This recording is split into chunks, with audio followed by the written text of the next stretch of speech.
sectors 1, all turns 1 through 4.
Hello, ladies and gentlemen. Happy Mother's Day to one and all. We are live here from the beautiful picturesque scenery of Yamigiwa, Kyoto Driving Park. Welcome to Sector 1, the penultimate round, round 7 of 8. And this is the Group 1 divisions 1 and 3. Looking very much forward to seeing what happens tonight. We could have a champion crowned. And speaking of the battlefield, so to speak, we'll have a look quickly at the track map. 4.9 kilometers around one of the most torturous circuits in all of Sector 1. Very brutal curves that can throw the car wide, especially a car as stiff and low as the Honda NSX. A lot of tire torturing corners as well. This track is renowned for some absolutely classic racing. There has been some horrendous crashes here in the past, due to a lack of tyre grip, skill issues, that sort of stuff. Racing medium is the mandatory tyre tonight, so everybody will have to run the medium compound at least once. Racing softs also available as well.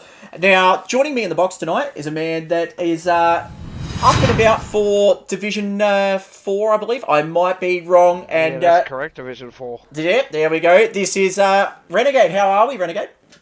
I'm pretty good yourself, mate.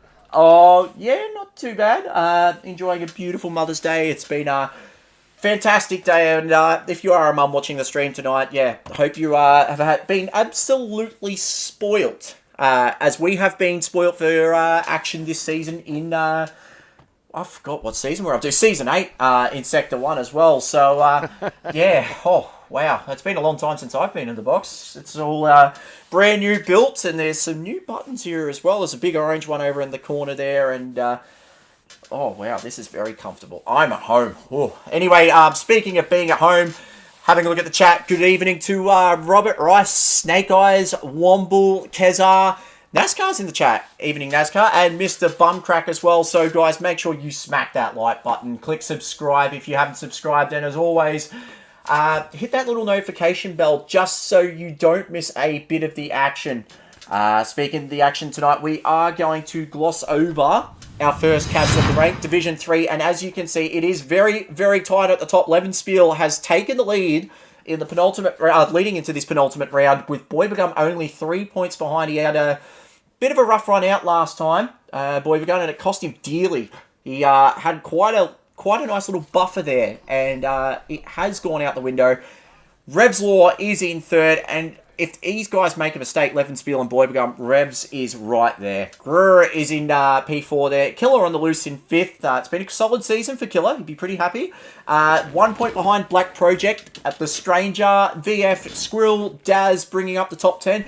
And then you got Beaver, Carbon Boy, Budsy, and Pruski. Been through very many issues, those guys. And just going to cut to you now, Renegade. Have you been surprised by anybody so far, not just this season, but tonight? Watching a bit of... When I opened up the lobby, watching a few of the lads on track and whatnot. I'm liking the looks of Boybegum, Stranger, and even Daz and Revs. I mean, I'm looking given the Revs being the previous Division 4 champion and having a bit of a up and down season, I'm looking forward to seeing what Revs can pull out of the bag tonight. Looking for a good comeback race from the reigning Division 4 champion. Yeah, agreed. And I think one of the big things as well for Revs as well, he's been quick. We saw last round he was very, very fast at Autopolis, kept the guys honest in front, and settled very well into a new home at Division 3. So he's hanging in there and thereabouts. I'm just waiting to see if I can get into the lobby at the moment. We do apologise as well for the lateness tonight, guys. Adam's been stuck in the traffic here in... he's probably about half an hour outside of Kyoto, unfortunately. So we do hope that Adam makes it at some stage to the box. And yeah, I've had the call earlier today, earlier this afternoon, and he was well and truly on. But yeah, it seems like he's not been able to make it, so I'm just sorting out stuff from my end. Gran Turismo doing Gran Turismo 7 things, so we will just cut quickly back to the slideshow as well. And one big thing that I've been pretty keen to see as well is if now that Levenspiel's got the championship lead, if he can hold it is the real question. So, what's your thoughts on that one, Renegade? Do you think he's... do you think he can fight for this title and stay at the top? Well, I mean, if you're at the top, you want to stay at the top. So, I mean, I'm expecting a fight from him. He won't want to give up that spot too easy.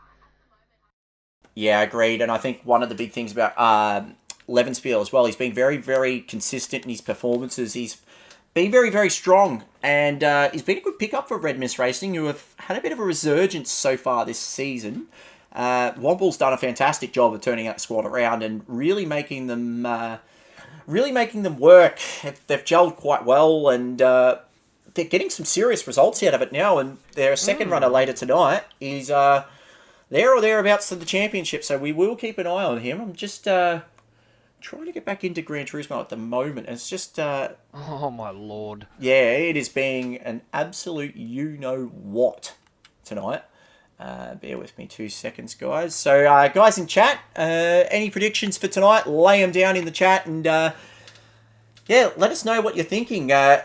GG's Paw Patrol has said, hey, crack, and Petey Pops has said, looking forward to a nice, clean race tonight. Let's go the Stranger. Oh, there we go. I am in. I've got the trackside cameras. You didn't just mention Paw Patrol, did you? Oh, I did.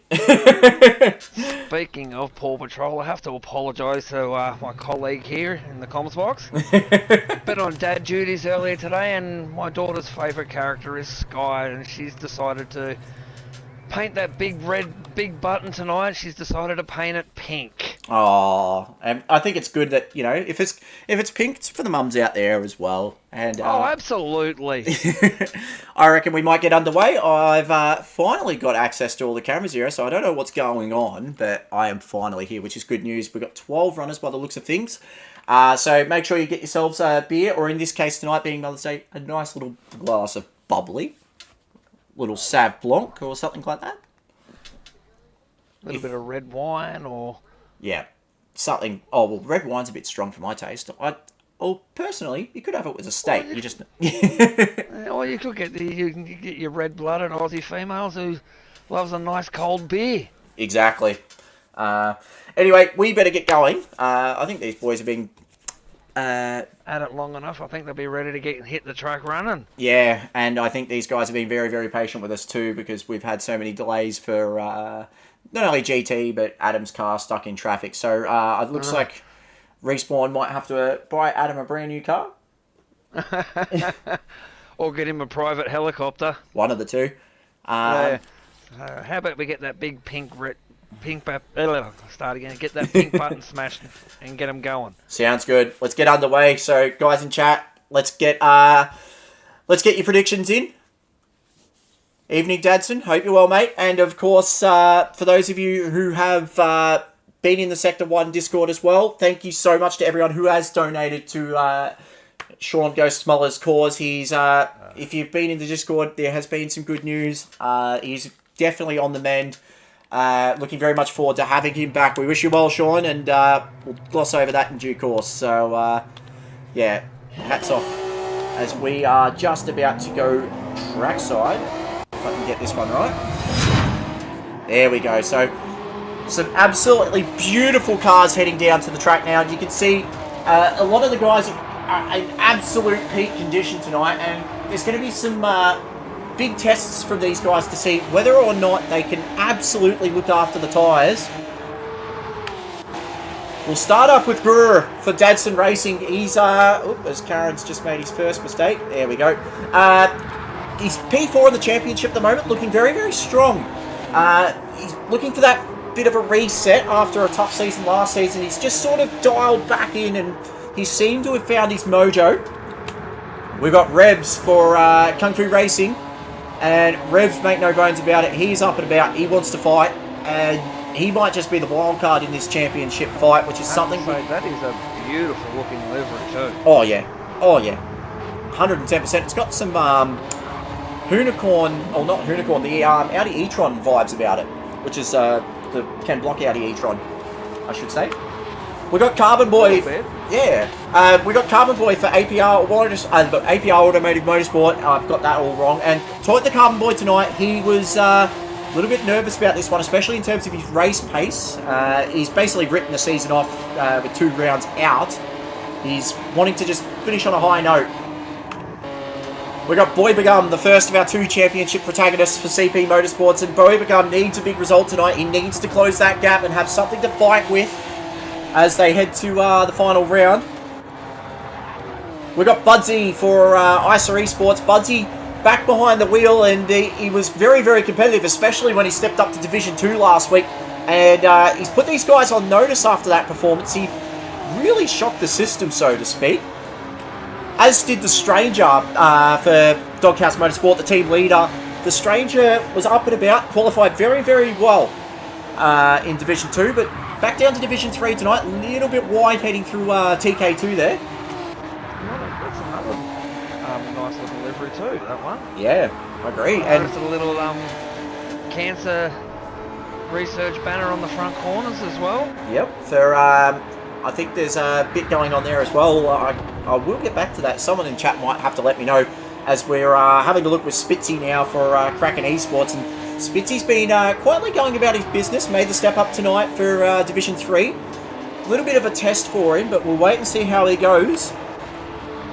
Levenspiel for Red Mist Racing, championship leader. 3-point gap tonight. He would absolutely love to extend that championship gap, and if there's one thing he needs to be aware of, it's just nailing that lap. He could have a career-defining lap tonight. We've got Prua for APR Automotive, team leader there, and he's had an absolutely horrid run of luck lately with oh yeah, there are a couple of times as Boy Begum is at the top of the moment with a 26.5 as Prua goes around the final corner. Stranger in second, only just shy of 4 tenths behind him. We got Daz for Deeds Racing as well. Daz keeping that livery from last week. Sean's special one-off Essendon livery. Essendon, of course, having a big win against the Giants on Saturday afternoon. So it's good vibes at the moment. Daz just wants to put in a nice, solid performance. He's written the season off. He's not really enjoyed this car as much as he thought he would. It's just not suited his driving style. There is one more driver I need to go through and just double check. It is VF. There we go, for Dadson Racing. I think you missed Killer as well. Oh, we did too. VF in P6 at the moment, and then there's Killer. Killer in third. He's done a great job. Quietly gone about his season. A little bit slow, but we might actually just jump on board with Killer. Ooh, that's not a view we wanted. It's all within a second at the moment. Yep. So we will jump on board for a lap of Kyoto driving part Yamigiwa. And this is... Oh, no, we won't jump on board with... we won't jump on board. Killer and Carbon Boy into the pits. Just see if we can pick up another guy that's not pitting. Just trying to find... see who's going out. There we go. We'll jump on board with Spitzy for Kraken Esports as he goes through the fearsome corner known as TK1. You just want to make the car drift a little bit, pick the throttle up nice and early. It is a corner where you can really tear that tyre apart. Going through the famous Cyborg S's. Purple by one, just over a tenth into sector 1. Oh, that is quick. And Spitzy's no slouch himself.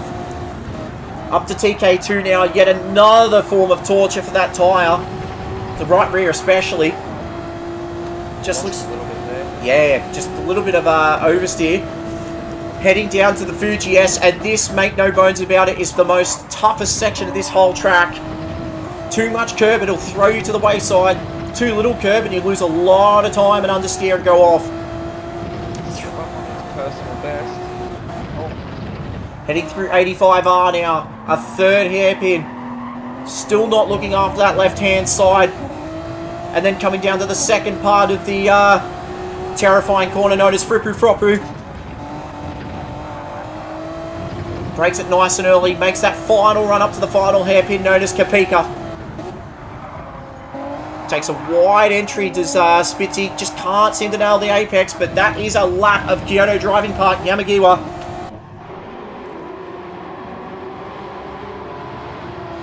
Revs and Stranger into a new set of boots.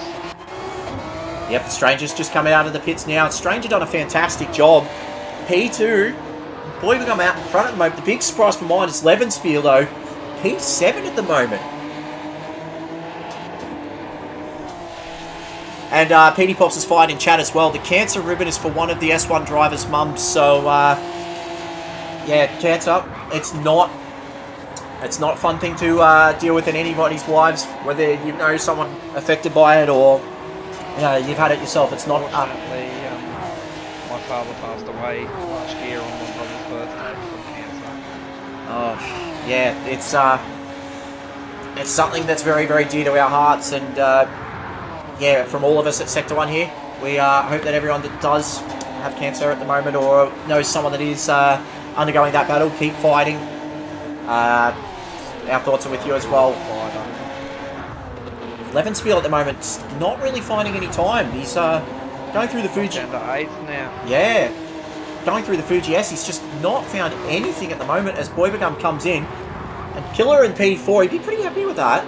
I think he's just about to come around Kopeka now. He's got a good line actually coming out of Kopeka. He's got that toe as well. Yeah. Come in at the right time for that new set of boots. He'll have enough time to do his outlap and complete a final lap. 127.7 at the moment. Budsy's just set at 127 flat to go P4. That's a great lap time there by Budsy. He's done a fantastic job to get himself up the field there. Killer now down to P5. It's a very, very tough one to call as Prua drops a 1 minute 28.0. There's Levenspiel now with a 1 minute 27.1. It's only netted in P5 at the moment, and Budsy has actually gone quicker. On board now with the ISA Esports NSX. Through TK2 there, he nails that line. Down the hill, and he's 3/10 up. This is going to be a quick time. Just nails the Fuji S. Wonder if he can catch up to, I think that might be Spitzy up ahead in the toe. Yes, that is. Oh, he takes that tighter sort of line, trying to trail break in through ADR.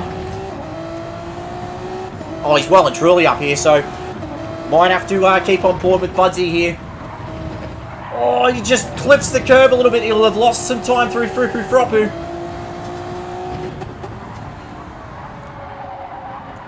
Dadson's actually said in the chat 25.8 with some sick moments as Revs goes up to P2. 26.6. Some time starting to drop now. Look at that. Budsy goes to P2 with a 26.1. That is quick. Only 3/10 off the top. There's a big gap though between first and second, and Revs is well and truly down 2.5 tenths. Levenspiel with a 26.9 that only puts him up to P5. He's still got enough time to go around, but the real question now is, can the tyre hold on? Unfortunately, Rev's still down by 2/10. Levenspiel, what's he got as he ends up in the first sector? Can he find a bit more time? He's down. He's got to find something. He's got to find something compared to his championship rival Boybagum here, who has got the slipstream of Revs. And he's down as well. Only by a tenth. But a 25.8, that is brutally quick pace. I've seen Div 1 drivers doing 25.8s. So for Boybagum to be there or thereabouts, he's making a championship statement.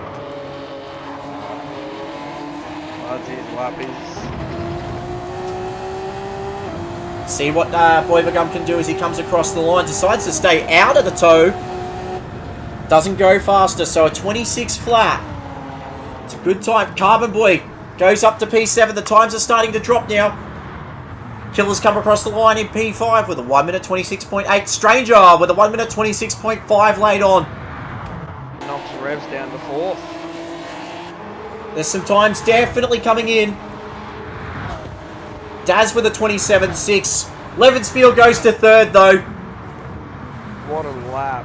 That puts him in a good spot. But that puts Boybagum in P1 and by a commanding margin, 2.5 tenths of a second. Oh, that is going to be tough stuff. He's It's going to be very, very hard to beat. And it looks like Budsy might just have to fight with him for this one. We'll just get a screenshot of. And I will actually bring up the results of qualifying here, which is going to be yeah, big shock to guys like Levenspiel and Revs. Boybagum takes pole position with a 1 minute 25.8, the only guy in the 25s. Budsy there in P2 with a 1 minute 26.1, a 26.4 for Levenspiel in P3, 0.6 of a second behind. That is danger bells for the race, but we'll wait and see. It is who knows what's going to happen in the race there. So the Stranger in 4th, Revs in 5th, Killer in 6th, Carbon Boy in P7, Gura in P8, VF in 9th, I nearly said Dadson. Daz rounds out the top 10, Prua in 11th, and Spitzy in P12. But that is qualifying for Division 3, Round 7. Guys in chat, fire in your picks for this one. Your top threes. Give us a big prediction. Who's going to crash or who's going to stand up? Let us know what your thoughts are. And whether or not you spoiled your mum, actually. That'd be a pretty good idea. Your thoughts, Renegade, on this one? I'm actually surprised with Budsy, to be honest with that. Like, he has shown a lot of improvement this season. Even Boybagum, so it's going to be hard. I mean, the top 5, they're all in a good spot. And the big thing as well is that Budsy's got new hardware too, so we'll have to keep our eyes peeled and see if the new hardware's made a difference. That new chassis of that NSX, it's going to be interesting to see, but we might get underway. Unfortunately, with time constraints, we do need to push on. Blind Man's joined the chat. Good evening, everyone. Hope you're all well. All the best for tonight's drivers. Yeah, and Total said, just show Mum she melted. So, aww. Anyway, we better get started. So, strap yourselves in. Make sure you have your drinks or your food, whatever you decide to do. And I'm looking very much forward to seeing who stands up in this one. So, whenever you're ready, Renegade, let's hit that big pink button. Alright, ladies, here we go. Alrighty, guys. The button is pushed. So the penultimate round here at Kyoto Driving Park, Yamigiwa Circuit. This is going to be an absolute barnstormer. I have had a lot of rumours about strategy, especially with a track like this. There has been a lot of conversation in regards to how to go about things as we will go down to the track. I've done some of my own personal testing. I mean, the one stop is possible, but your tyres are going to be heavily degraded. Long hold, and they're now underway here at Yamigiwa Circuit. It looks like Boybagum's got a fantastic start. Little bit defensive there from Revs. He didn't make the most of it. Levenspiel. Oh, look at Revs just trying to throw it up the inside on the Stranger early. Everyone has got away nice and clean. They enter the Cyborg S's for the first time. 12 unbelievably quick NSXs, and Revs has just clipped the wall a little bit. This might just check up everybody.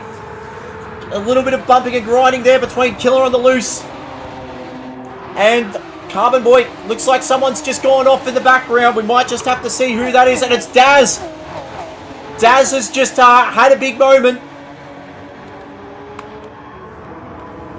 But everyone else has gotten through safe and sound, so we will have to keep our eyes peeled on that one. But up at the front, look at this three-wide battle. Boybagum, Bubsy, and Levenspiel.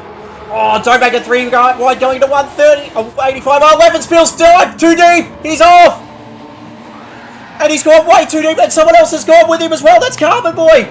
The race has gone off. And it looks like there's been contact. Levenspiel is now down to P10, and what does that mean for our championship leader, Boybagum, who's up the front? Budsy's going to have a big look, though. Oh, this is absolutely insane racing straight up. Lap 1, and there's already been carnage. Boybagum's still got the championship lead and the race lead, but it's gone off. Budsy is hungry for this one. And just behind these guys, you can see the Stranger just taking a wide approach.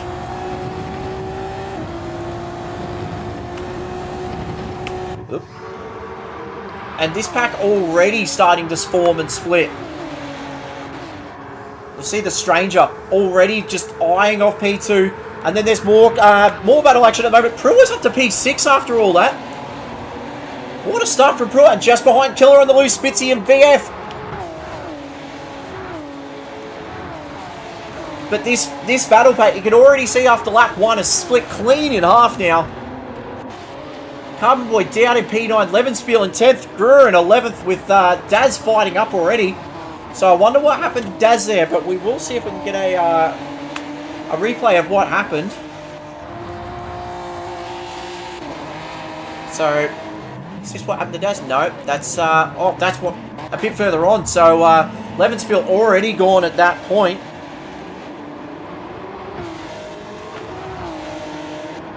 Oop. See if I can get that off. There we go. As Levenspiel now P10, he's got a long way to fight back, but looks like this battle pack up the front now starting to form back into a 4 as Revs has joined the party. Only 1.3 seconds between these top 4. And Brewer now up to P5. This is a phenomenal start from Brewer, but he has been plagued by a lot of issues with that car, so we wonder if he's got a new chassis or not. But the top 8 all within QE of each other. And it looks like Boy Begum started to just streak away from a little bit from Budsy here. It's just under a second, so Budsy's either made a mistake or he's just not able to keep up with that ferocious pace of Boy Begum. VF just a little bit wide there, carrying a bit of damage now. It's Budsy up at the moment on time, so you can tell the race pace at the moment is very, very hot. And this top 4, make no mistake, Budsy's been hungry for a win since his return. Brand new hardware. A sneaky little look up the inside. Oh, he definitely thought about it. But the big issue now is if Brewer can catch these guys, what he can do. Yeah, so the more they fight, it's going to bring in those cars that are close by behind. Yeah, and definitely these guys in the top 4 can't muck about because it is a track that can really bite. We've already seen that. And it is early days. 2-car battles almost. The Stranger now having to go defensive against Revs around the outside of TK1. Revs has got it done. What a move. Absolutely fantastic move, but Revs won't hold the line. Oh, he just goes a little bit wide. Jump on board now. On him. Oh, the Stranger just took a little too much curve there and it just checked him up a little bit. And that's the thing about Yamigiwa. These curves can really make your day, or they can make your life a living hell. Make it or break it. It's been a good drive. So Spitzy now at the P5 at the moment. Prue is under immense pressure here from Killer on the loose. Budsy now with the fastest lap. Oh, Prue just made a big dive up the inside on Spitzy. That was a Hail Mary move. Seemed to pay off though. Spitzy must have seen it coming. But now Pruitt back up to P5, but I wonder how hard he's willing to fight. We'll see. A little bit of a wobble from Budsy. See if we can grab a move from Pruitt on here. As you just see on the... Oh, he just absolutely sent it. And that was awesome to see. Brewer now, though, up to P5. He's looking very, very strong. As Killer on the loose, just behind. Oh, definitely show the nose on Spitzy. So Spitzy a little bit under siege here. His battle pack is actually starting to, just starting to close in a little bit, which is good to see. Might look like it's not forming on track, but as Killer just throws up the inside into TK1. That's a fantastic move. He's got it done as well. That is absolutely fantastic stuff. Spitzy, great awareness there. But it looks like Spitzy wants to argue this point. Oh, and Spitzy just, nearly made contact. Down the inside, he's made a little bump, a little grind there. A little bit of a panel rub there. Spitzy up the inside of Killer. Killer now under siege from VF. Spitzy was purple that last sector before now. Oh, so it's really sent Killer backwards a little bit here. VF's definitely one that's going to want to fight. Carbon Boy and Levenspiel back there as well. And Levenspiel is, yeah, he's got to make hay while the sun shines here, because this is really going to be a tyre-torturing moment.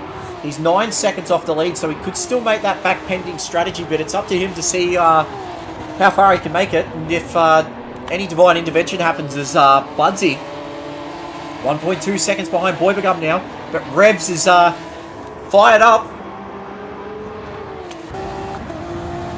On board the ISA Esports NSX, and it looks like Revs is going to show the nose. Oh, he definitely wanted to make the move up the inside of TK1. Little bit of contact there. Might have been a lock break there from Budsy. Saw a bit of smoke on the approach. Revs is absolutely hungry for this, but they can't keep... got like a Japanese GT championship vibe to it. You know the GT series they run in Japan? Yeah, the Super GTs. Oh, yeah, it's definitely got that sort of a vibe to it, that livery does of Revs. He's hungry for this, Revs. He knows that he needs to get on with it. Budsy going very, very defensive at the moment. Revs into the Fuji S, thinks about it. No, he doesn't. He was definitely hungry. Carbon Boy, though, has also gotten past Killer on the loose as well. So, hang on. Levenspiel's had another moment. Levenspiel's... Oh, yeah, Revs up the inside of Budsy. Oh, can Revs get it done? Oh, he has got it done. That is a great move. Revs now up to P2. That's a fantastic move, as we've just seen someone plummet down. I think it's Prua. Something big has happened to Prua now. We'll see what's happened here. Oh, he's just gassed it up. Got front damage. He's just gassed it up and absolutely smacked into the wall. Levenspiel now up to P9. Yeah, and Prua, 6 seconds off the back. He was in P5 at the time. That is so unfortunate. And now Boybagum's lost that position to Revs. It's Revs that's going to have to work hard to catch Boybagum here. I mean, Budsy. Oh, yeah, that. I mean, commentary is $2 from Karen tonight. Leave it at that. Anyway, but Boybagum's got a comfortable 2.5 second lead and just goes purple into sector 2. We might have a little bit of a look through the field now at a fuel and tyre update. I haven't actually got the graphics tonight, such as the speed that we've had to set up. So, Renegade, do you want to run through how everyone's looking? Alright, jumping up to first with Boybagum. As he just goes purple into the final sector. His rear tyres, especially on the right hand side, they're wearing more for each of the drivers, as you'd expect, with a lot of left hand turns in this. Rears are about 40%, between 30 and 40. Front, probably around about the 20% mark. Fuel, used a little bit over a quarter of a tank. Revs, pretty much the same. He's actually looked after his rear tyres a bit better than Boybagum, sitting pretty much the same as fuel. At the moment, Budsy's actually hasn't used as much fuel as the first two. Everyone's tyres are looking pretty much... Actually, Stranger's tyres are the best so far. Oh, that's interesting. Out of the top 4. Yeah, that's interesting, because late race pace, or late stint pace, is critical. Fuel is actually slightly better than Budsy as well. So he's looking good. Is any of those 4 in the softs, or all? Yeah, they're all on the softs. No, they're actually all on the mediums. Top 4 are. Oh wow! Our first soft tyre runner is actually Carbon Boy, who was well and truly under siege here. His front right is well and truly over 50% worn. Used pretty much the same amount of fuel as the top 2. So he's running that car a bit hard. VF tyres are looking pretty much like the top 4. They're all pretty much well used. He's on the medium, back to the medium runners. Spitzy's actually used the most fuel so far on the medium tyre as well. Front and right, at least 50%. Rears are a little bit better. Oh, Killer's thinking about that move too. Just as I go onto him, yeah. Fuel, he's looking pretty much the same as the rest. Going through the rest of the field, 11 spill, medium tyres, he's looking good. There was one other soft tyre runner I noticed. The Gur's actually tyres are looking really good. It's in the intense spot. Oh, just staying on board with this Killer move. He's just done it. Up to P7 now at the Fuji S. That's a great move there by Killer. And Spitzy's front right tyre is pretty much gone. It is almost dead. Yeah. Fuel, they're all looking pretty much on par, but the best fuel runners that I can see so far, Budsy up in third. As Levenspiel makes the move up to Spitzy as well. So Levenspiel now up to P8. He's trying to just salvage something here. These guys are running long as well, which is quite intriguing. Times in the 28s to 29s. As Boybjorn still commands a 1.6 second lead, but Revs has done a good job so far to keep him honest. As Budsy in P3 at the moment. Two soft runners are sitting in 5th and unfortunately last for Brewer. So it looks like the APR Automotive boys have decided to do something a little bit different.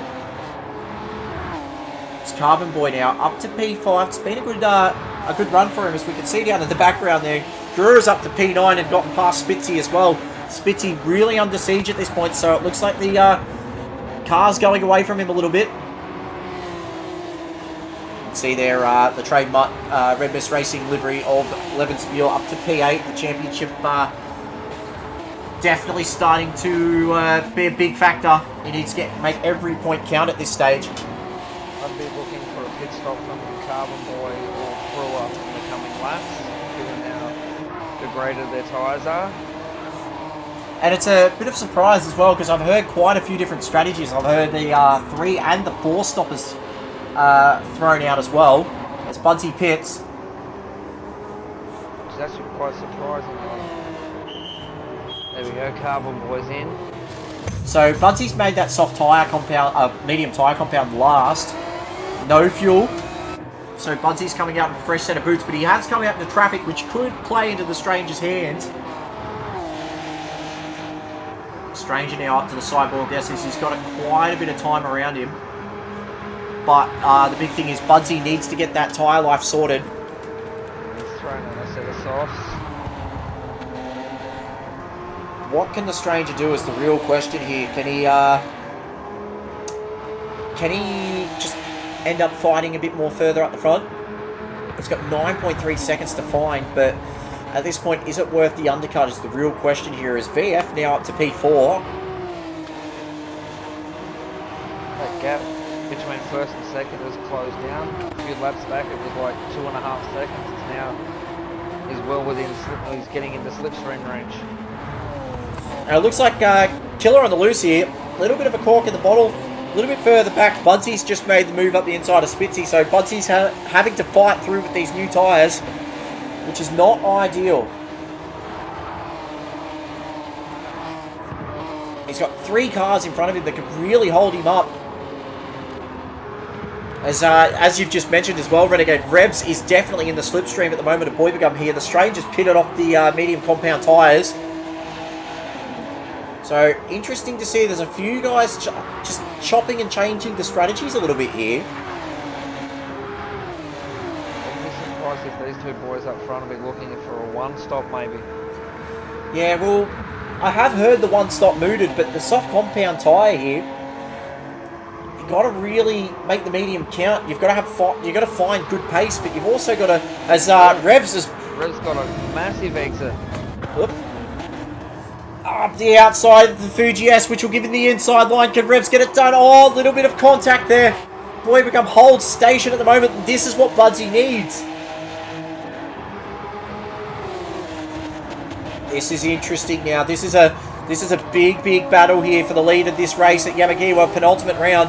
Revs is still technically in this championship fight. He's 13 points down on Boy Become.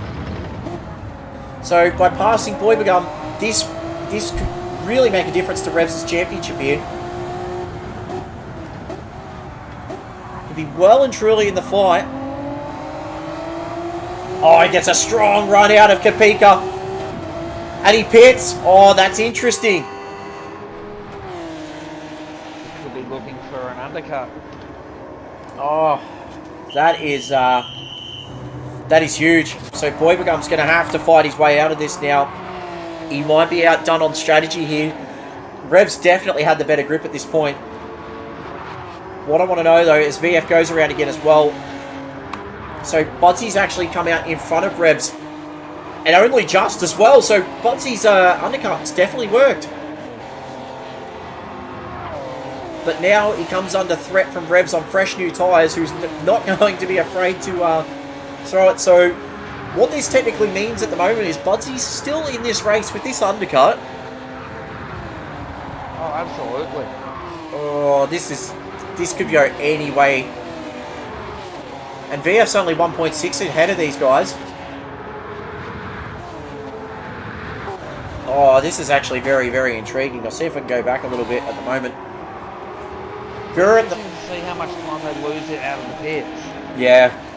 And another big thing as well, the Stranger is quite a way back from these guys. I'm not sure, did he take on fuel? I'm not sure, I didn't pay attention.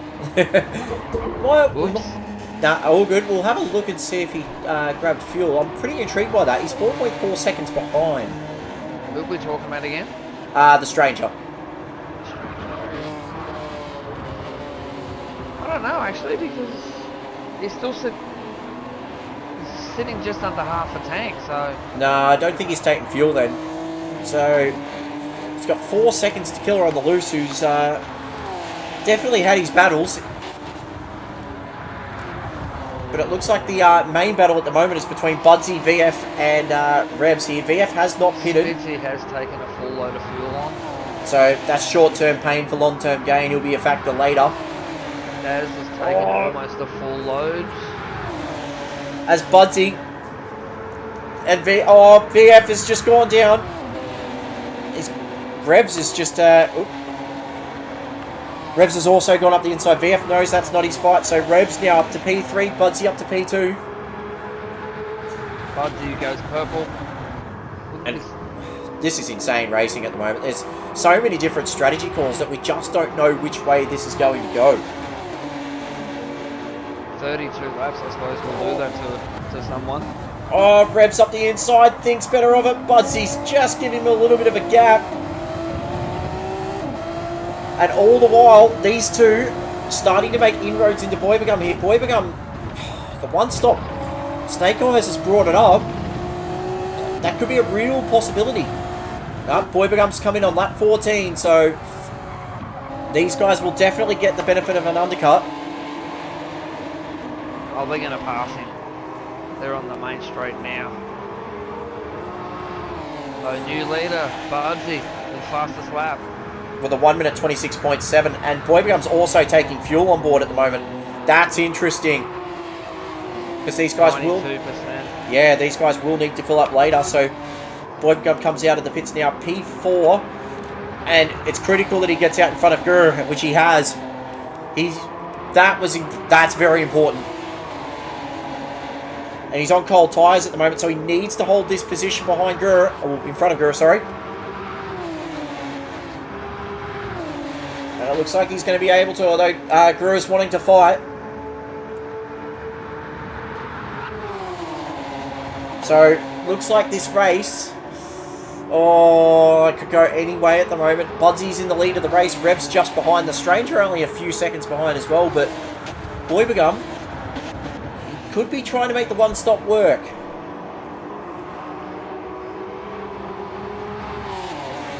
This is intriguing. Very, very Only intriguing. 6 seconds behind Stranger. And Revs is a further 6 or 7 seconds up the road from that, so he's like 13 seconds behind second place at the moment. Well, the big thing for these two at the moment is if they can stretch that out to about 15, 16 seconds and don't take on fuel, they'll be a full pit stop ahead. But they do need to take fuel on board. Budsy, for a split second, had the fastest lap of the race until Revs has just beaten it with a 1 minute 26.2. So halfway, Race is on. yeah, halfway point of the race now, and we'll run through the grid. Budsy in the fight of his life at the moment with Revs, who's just he's just clipped the apex of the Cyborg S's there. That'll give him some ground to work up. Gap now out to a second. The Stranger in P3. Boybagum in fourth. He's got Grr right behind him in fifth. Carbon Boy in sixth. Tyres are looking so much better than Budsy's. So Revs is obviously looking after them then, which is very, very important. Levenspiel up to P7 now. He's got to just try and find every point he can. Killer on the loose in P8. VF up to P9 at the moment. Spitzy in 10th. He's got Daz only a couple of seconds behind in 11th, and Prua after that absolute rocket start in P12 at the moment. But all eyes now are on this battle. That would explain the heavy tyre wear from Budsy having to fight to stay in front of Revs, where he can just keep it nice and clean. Yeah, and I think that's one big thing as Boybagum hasn't really let Gura go at the moment. So I'm very intrigued to see what happens with Gura at this stage. If he can keep in the tow, he'll be able to hold off Carbon Boy, which is a good result. He's got some good pace at the moment as Gura as well, so I think that P5 might be on merit. Still working his way back through up to P7. Yeah, but he's got a big gap to Carbon Boy as well. He's got to find 4.8 seconds. He's just set a 1 minute 26.9. Personal best lap of the race. And one of the hardest things about Yamigiwa as well is knowing when to push and knowing when to conserve that tyre, because even saving the tyre for a couple of laps can really make a difference late on in the stint. Especially through the fearsome TK1 and TK2 corners, you want to make sure that you've got as much grip as possible there. You don't want to get, because if you just chew the tyre up too much there, you lose it when it matters most at the slower corners, when you start to get on the throttle a little bit. But it looks like we're at that point of the race where everyone's just sort of settled in a little bit. They're just trying to find that groove to set themselves up for the long run, and Revs has just set another personal best, aka fastest lap of the race with a 1 minute 26.226, so that pace at the front is white hot at the moment.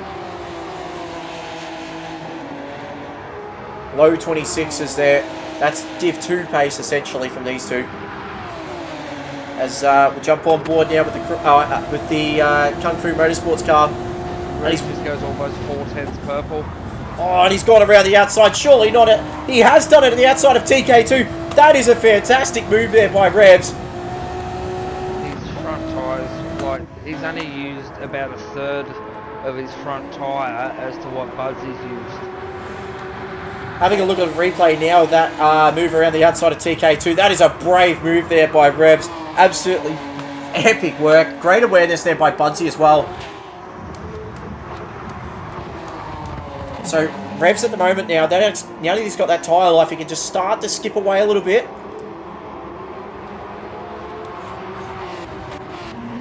The Stranger, he's definitely losing touch with those front runners now, though. He's set a 1 minute 26.7 a couple of laps ago for his personal best, but hasn't really got anything to fight with against the likes of Budsy and Revs. 2/10 purple going into the final sector before the last turn. I think Boybagum knows he needs to get on with this a little bit here. Hasn't really made any leaps and bounds in front. If anything, he's lost. Yeah, if anything, he's lost a little bit of time to the guys in front. As he does set Sets a new fastest lap. Yeah, in clear air, mind you, with a 1 minute 26.1. That is phenomenal pace. Imagine what he would do in slipstream. I'd say that'd be a nervous Division 2 moment. Very. He's I'd put it around the mid 25. He's gone quicker too. Purple again. So just a bit further down the field now. Killer on the loose, P8. Got boxed around a little bit. He's had a bit of a struggle. Just trying to keep that car on the straight and narrow at the moment, and that's one of the most important things about being here at Yamigiwa. So easy to lose the cars on the curves. The NSX is a very stiff chassis. Does not like being loaded up. It's also a very, very quick car. 544 horsepower behind it. Very, very light as well. So that's something that these drivers do need to keep an eye on. Sitting right behind the driver. And VF looks like he wants to get a little bit racy at this point. He's just culled that gap down a tiny bit. That gap out front is now opened up to almost 9 tenths.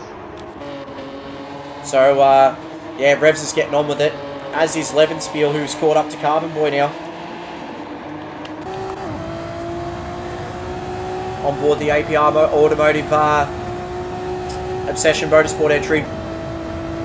Bugsy will need to come in and think about pitting very shortly. His tyres are looking right. How are you going? Oh, here comes Levenspiel though.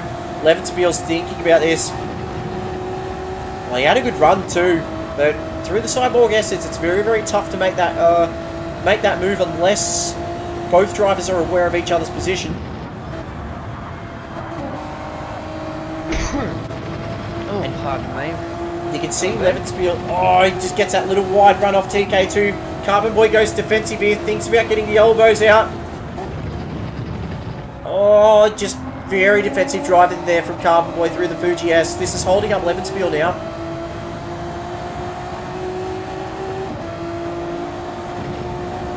So, Bumcrack's been cheering Spitzy on. I can see down in the pit lane there. As Carbon Boy just runs out a little bit deep, a little bit wide. That gives Levenspiel a run out of the exit of 85R. Oh, not side by side down Frupu Fropu. No, Levenspiel thought better of it too. So, oh, Carbon Boy's run very, very wide. That's all that Levenspiel needed. And that promotes Levenspiel up to P6 now. This has been a solid recovery drive from the Red Mist Racing Championship leader. Showing why he's number one. He's going to find 4.5 seconds now to Guru, and his main championship rival is 10 seconds ahead at the moment. So, if Boybingham and Levenspiel finish as they are at the moment, I might need clarification, but it might actually be a tie heading into Le Mans. Wouldn't that be a spicy little meatball, little cat amongst the pigeons there if we head to the final endurance round of the season? I'll definitely be watching that one. Le Mans is one of my favourite tracks. Yeah, and there's a lot of people up and down the pit lane that have been banging on about how much they're looking forward to Le Mans at the moment. As just jumping on Prua, who's now up to P11. Daz has had a mistake. Big off somewhere as well. Boy begun within slipstream range of Stranger. Only half a second. So he's worked 4.5 seconds as Budsy's come into the pits. He'll have to take fuel on board too, so this is going to be painful for Budsy. Stranger's come in as well. Snake back up for second. Snake Eyes has just raised a very valuable point there. So at the moment, he would have the championship lead back because fastest lap and qualifying gets pole, so that wipes out that gap of 3 points to Levenspiel. So it was dead even as the race started, or at this point. So Levenspiel needs to find quite a bit of time to get back to Boybegum. But the biggest thing of all at the moment is 12.8 seconds. Boybegum's taken fuel on board. So he has a lot more in the tank, I'm pretty sure. I might need clarification there on that, Renegade, if you want to have a Little bit of a squeeze there on your system there, and just double check the fuel and tyre. Revs will be looking at pitting, I reckon, at the end of this lap. His fuel is looking, he's definitely flashing that little red light. Whereas Boybagum has got half a tank. Tyres are pretty much identical between Revs and Boybagum at the moment. The only difference there is obviously the fuel. So, looks like as Revs has pitted, looks like Budsy's fallen into P4 at the moment, just behind Guru. His tyres, as we get into the 10 laps to go, his tyres are looking pretty as he goes into the pits as well. Budsy, just under half a tank and fresh soft tyres, so he should be good to go till the end of the race. Now moves up to P2. Revs, fresh tyres, half a tank of fuel, so he's good to go. Killer on the loose, fuel light flashing. He'll be around for one more lap, I dare say, before he pits. He'll come in, fuel up, be good to go to the end with a new set of tyres. VF, he's good on fuel to go. He'll only need to come in for a tyre change. Stranger, he's on a fresh set of soft tyres, half a tank, so he's good to go to the end. Gurr in the same position. Levin Spiel, Carbon Boy, Spitzy's running on a set of mediums with half a tank of fuel, so he'll only be in for a tyre change, as they're a bit worn. Daz, I'm not sure. I mean, his tyres are getting a bit on, but he's definitely good to go fuel till the end of the race. And Brewer, unfortunately, last position also on a new set of tyres. He's good to go to the end as well. Here's the critical moment. Comes into the pits. Yep, this is critical now. So Budsy's gone around. So Budsy now in front of the lead. I've stuffed that one up. Yeah, Budsy in the lead now against Revs. Boybagum 3.5 seconds though. So that undercut in that second part of the stint was vital when Boybagum was still out in mediums there. So that's the net result there of Budsy and Revs pitting in against Boybagum running long. It's 3 seconds. He's got 8 laps to do it. It's not out of the realms of possibility, and we know Boybagum in clear air has been the quickest of the 3. But that's a lot of time to find. I would dare say your top 3, if it hasn't changed much, or Stranger doesn't pull in the next lap or 2, your top 3 is pretty much already set. Well, the big question now is if Revs can catch Budsy, because we know Revs has got strong pace. And looks after his tyres a little bit better. And Budsy, with he's been quick on almost a 2-second gap there too, so... Yeah, he's been quick early on, but then it just falls away from him completely towards the end of the stint there. Love our... Remembering, I think he did out-qualify Revs by about 2 or 3 spots as well, didn't he? I believe so. I think Revs started P5, if I remember off the top of my head. I can't remember exactly. I believe started P2 and he's just gone purple with a 25.9. There we go. So Budsy's decided to put the hammer down. That's interesting. We'll go to P4 now, the Stranger. He's in a bit of no man's land at the moment. He'll be happy with a 4th position, but won't be happy that there's no one around to fight. Another point to make now. That takes away the extra point for Boybagum now. That's true. He doesn't have the fastest lap anymore. That's very, very true. And if the Stranger... Oh, it looks like we've had a bit of a moment down the field. We have, as Carbon Boy's gotten around Gurr and VF, the 2 Datsun racing cars, in 7th and 8th, running line astern.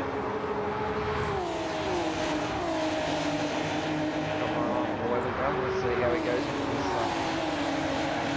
this. Looks like Carbon Boy just starting to stretch away from him a little bit. I wonder if there's going to be some team orders here at Datsun Racing. Just to see if... as you can see, VF is looking a little bit racy at this point. And Boybagum's just gone purple. 0.038. Yep, that top 3 is well and truly on now as VF. I think he'll be screaming into the ears of the Datsun Racing radios. Datsun might have to get a new set of what are they? I can't remember those ear things. Headset. Yeah, he might have to get a new headset because VF's is blown out. VF though feels like he's just being held up a little bit here. The gap between third and fourth now is now out to over 11 seconds. VF around the outside at Kapika hairpin. Can he get it done? He's got a big move, but these guys lost so much time to Carbon Boy. Lever still having an awesome recovery drive up to P5. Yeah, been a great result now. He's got 10 seconds to find though in 7 laps. That's a tall order. His tyres are looking a lot better. He's just gone purple in the sector 1. So, Rebs at the moment. He knows he's got Boybagum not far behind, but he needs to get in front of Budsy. Really try and cull that gap down between himself and Boybagum and Leverspiel. On a fly, he's just had a second purple sector. Was that Levenspiel, was it? Yes, it was. Or if Levenspiel gets he takes that point away, that's more damage control. This is a huge comeback drive by Levenspiel. Just under a tenth up he is. Ooh, Oh, he's not quite there. blue there. He's lost 3/10 there. And it's very, very easy to lose time here. Just even clipping a corner wrong or missing an apex.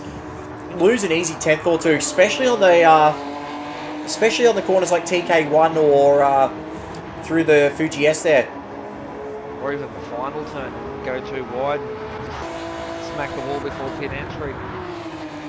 Looks like Budsy's got that gap stagnant at the moment. Boybagum sets a new fastest lap with a 25.7. That's pressure.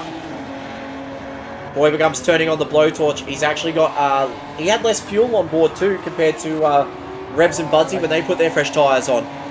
That gap now down to almost 2.5 seconds to Revs. And we've picked up with almost a second somewhere. We've had the word in from Dadson. Let him race. Oh, that is that's the call there from the team leader of Bacchus Datsun Racing. No risk, no risk. And we saw there was risk at Monza with Charles Leclerc and Carlos Sainz last year. So keep our eyes peeled on that little battle because even though they're teammates, there is a lot of team points on offer. But Boybagum at this stage is chewing time out of Rebs. 25.9 last lap for Boybagum. Budsy set a new fastest lap now with a 25.5. In clear air. In clear air. That's quick. That's very quick.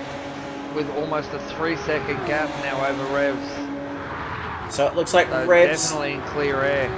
Looks like Revs might have left this run a little bit too late. Budsy's definitely capitalised. That's a 1.1 second swing for Budsy. But Revs' front right tyre is half as worn as Budsy's, as Revs just goes purple in that final, the second sector by half a tenth. But the real question now for this top 3, who's got the best tyre life out of the 3? Probably That Boybagum. would be Revs and Boybagum. Ooh. So, I thought there might have been a bit of a tyre advantage for Boybagum because he did pit a couple of laps later, but looks like Revs has really looked after that car. So it looks like Budsy's had to get on with it, but in doing so, he's used quite a bit of the car. And he's got a bit of a slipstream here from the Deeds Racing car of Daz. That gap now only 2 seconds, so he's really chewing the time out of Revs. 26.8 last lap though for Budsy. Revs with the 26.3, so that's half a second obtained. And exactly as I predicted too. Budsy, Revs, and Boybagum. looks like Boybagum's chewed even more time out of that out of Revs. It was actually half a second quicker than Revs there. Full second quicker than than Budsy, so this isn't over. As Boybagum goes purple by just over half a tenth in the sector one. Oh, this is brewing up to a little bit of a barnstormer here. So, guys, fire in your picks for this one. Who are you backing? This top 3 battle, well and truly He's on. a quarter of a second up. Boybagum is. On board the CP Motorsports Honda NSX. And Boybagum, you can hear it just in the way the engine's going. He is not holding back right now. That thing is screaming. Oh, he's lost time there in the 3rd sector, so you can see, you can really see, I think that might be Budsy just ahead of him. It is. So the gap now has dropped right down. It was 3.9 seconds covering the top 3. Now it's down to 2.7. This could go anyone's way. 1.5 seconds. I have a feeling, though, if Budsy can get into the slipstream of Daz here, if Daz doesn't yield, that might just be the saving grace for Budsy. But this top 3 at the moment, look at the gap now, 2.2 seconds between our top 3. Boybagum is in slipstream range of Revs. Budsy is in... Oh, this is going to go down to the wire. They're all within slipstream range of each other. As someone's... 3 laps to go. Oh, someone's had a big moment for the Dadson racing car. That's VF to the side. He may be out of fuel, but this battle now is with our top 3. We'll jump on board back again. Fuel's not an issue with VF. He's got over a quarter of a tank. And you can see right now, Boybagum is just fighting tooth and nail to catch these guys. 2 laps to go. And look at the run he gets through this Fuji S here. That is a huge run. It is less than a second between the top 3. I think Revs has just realised as well he needs to go defensive as well. Oh, this is on. Top 3 right here, covered by less than a second now. Boybagum has closed up a 4-second deficit. Budsy had the lead out to 3 seconds. Revs... What happened to Budsy? Oh, What happened? he's just... I don't think he's got the tyre life. As Revs goes... Oh, he had to take that move early. Revs takes the lead of the race now. Budsy in real trouble here. It's still a top 3 result from Budsy. Still an awesome race. How are these guys looking on fuels? The real question. Boybagum, I'm a little bit worried about. His fuel light is flashing. Oh, so Boybagum has got danger signs here. And you can see... Budsy is flashing and Revs is flashing. So the top 3... all in trouble. Oh, have they done it so fine that someone might run out of fuel here? As Boybagum goes up the inside of Budsy. That's P3 now for Budsy. He's just lost the lead in the matter of corners. Boybagum has got to find a second here if he wants to win this. Levenspils managed to pull in 5 seconds on Stranger. What's that gap looking like at the moment? Under 5 seconds. 5 seconds. But this is our big battle at the moment. 2 laps to go, and Revs, 1.1 seconds to the good. He's got to really just absolutely nail every corner. He's got to nail every apex. He's got to be just smooth inputs. My life is just marginally better than Boybagum's. Budsy right now, though, is just completely dropped off. So, boys, I think Budsy's in real trouble here. That gap now well out to 2 seconds. Got almost no front right tyre. I think he's safe though with only the last lap about to start for him with a 16.5 second gap to 4th place. Looking at Revs at the moment though, he's less than a second here. We better jump on board again with the CP Motorsports NSX because that gap under a second. This battle is not over for the lead. We might have one last final lap flurry here. Revs has been so good on these tyres. He's really looked after this car. He's done great fuel management and tyre conservation here, but Boybagum's sheer pace. Got to admire it. Half a lap to go though. Oh, and traffic might just play its part here as well. This is going to be the... Oh, this could be... How would you feel to be Revs right now in that seat? I think you'd be very, very nervous. I think you'd be screaming out to Daz to get him bloody will move on. And you can see now, coming into the final sector now, Boybagum has thrown absolutely everything at these guys. Revs heading through the Frippery for the final time. Up to Kapika Hairpin. He's played his cards beautifully. He's really looked after his car perfectly in this race. Goes out of the corner for the final time. Revs will take the win here at Yamigiwa. And Boybagum P2 with the flashing lights. Boybagum in P2, Budsy in third. That really closes up the championship. Big swing though for Revs to get involved now. The Stranger will come across the line in P4. Levenspiel has absolutely knocked hell of a lot of time out of the Stranger there. Levenspiel recovers to 5th. Great drive considering where he was. Carbon Boy will come across the line in 6th position. He absolutely drove a clean race there. Beautifully done. Killer on the Lucy in P7. Guru will come across in 8th position. Spitzy a little bit far behind now, but P9 got boxed around a little bit, did Spitzy, but pretty happy overall with that drive. Well, yeah, it's not a bad drive. I mean, P9.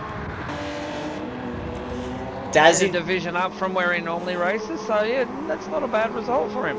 Daz in P10, and you can see those battle scars all over the front end of the Deeds racing car. He's had a very rough night tonight. He won't be happy, I can tell you right now. He'll be just wanting to throw that car in the bin. Comes across the line in 10th position. Prua will finish out in P11, and VF, unfortunately, out of the race, but massive congratulations does go to Revs. Absolutely. Well done, Revs. Also to P2 for Boybagum, putting on a good race there as well, and to Budsy for P3. We'll cross to our race results now, and Revs in top spot there. He is culled that championship gap down from Levenspiel and from Boybagum, so he's done what he needed to do, and he's definitely going to be a factor. So Boybagum and Levenspiel better be very, very cautious, especially with Budsy in P3 as well. And also claiming the fastest lap as well. With a 25.5, yeah. That's huge. The Stranger in P4, Levenspiel 5th, Carbon Boy 6th, Killer on the Loose 7th, P8 will be Guru, P9 Spitzy, Daz in P10, 11th Prua, and 12th is VF. And that's Division 3, run and done. We'll see these guys in the final round in 2 weeks' time, where we're going to have a 3-way scrap for the championship. And wow, I'm looking very much forward to that. I'd love to be a fly on the wall watching that race. Oh, 2 weeks' time, so we're going to have to keep our eyes peeled on that one. Looking at the chat at the moment, James Max says, well done, Revs Law. Snake Eyes has said, well done, Revs, Boybagum, and Budsy. Bumcrack said, nice work, Spitzy. Driver of the day from Snake Eyes to Lev. Revs, you can tell, is very, very happy. I'm seeing champagne sprayed literally everywhere, all over the place through the country racing pit bay there as well. Womble has said, dad of the day, Womble.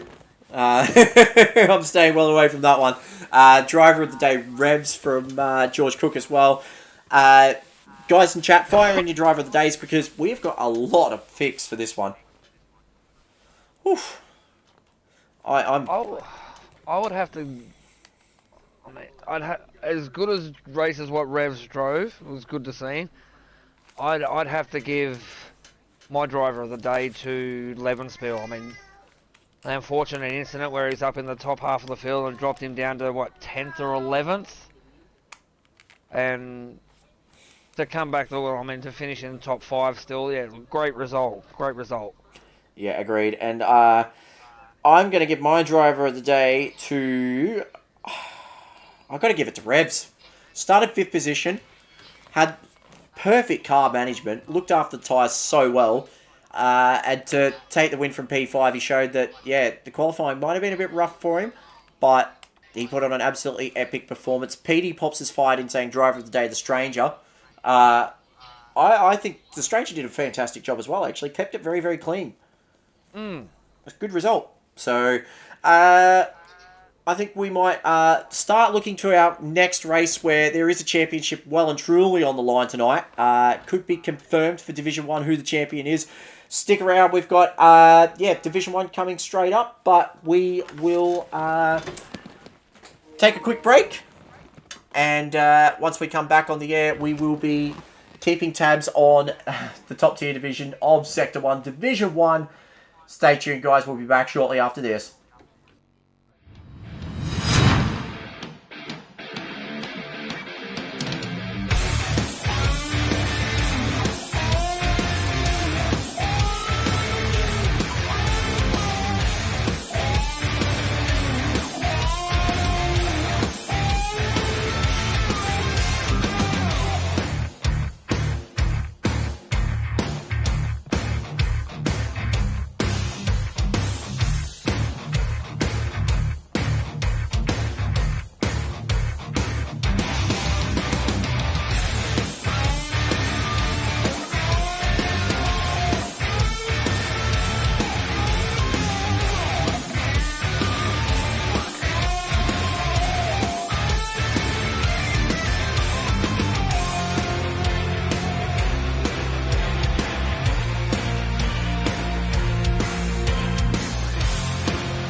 Welcome back, everybody, to Sector 1. And, wow, what do we say about that Division 3 race? There's plenty to talk about it. It's always exciting racing. And to gloss over that one, I've got Black Friday's joined me in the comms box. How are you, Black Friday?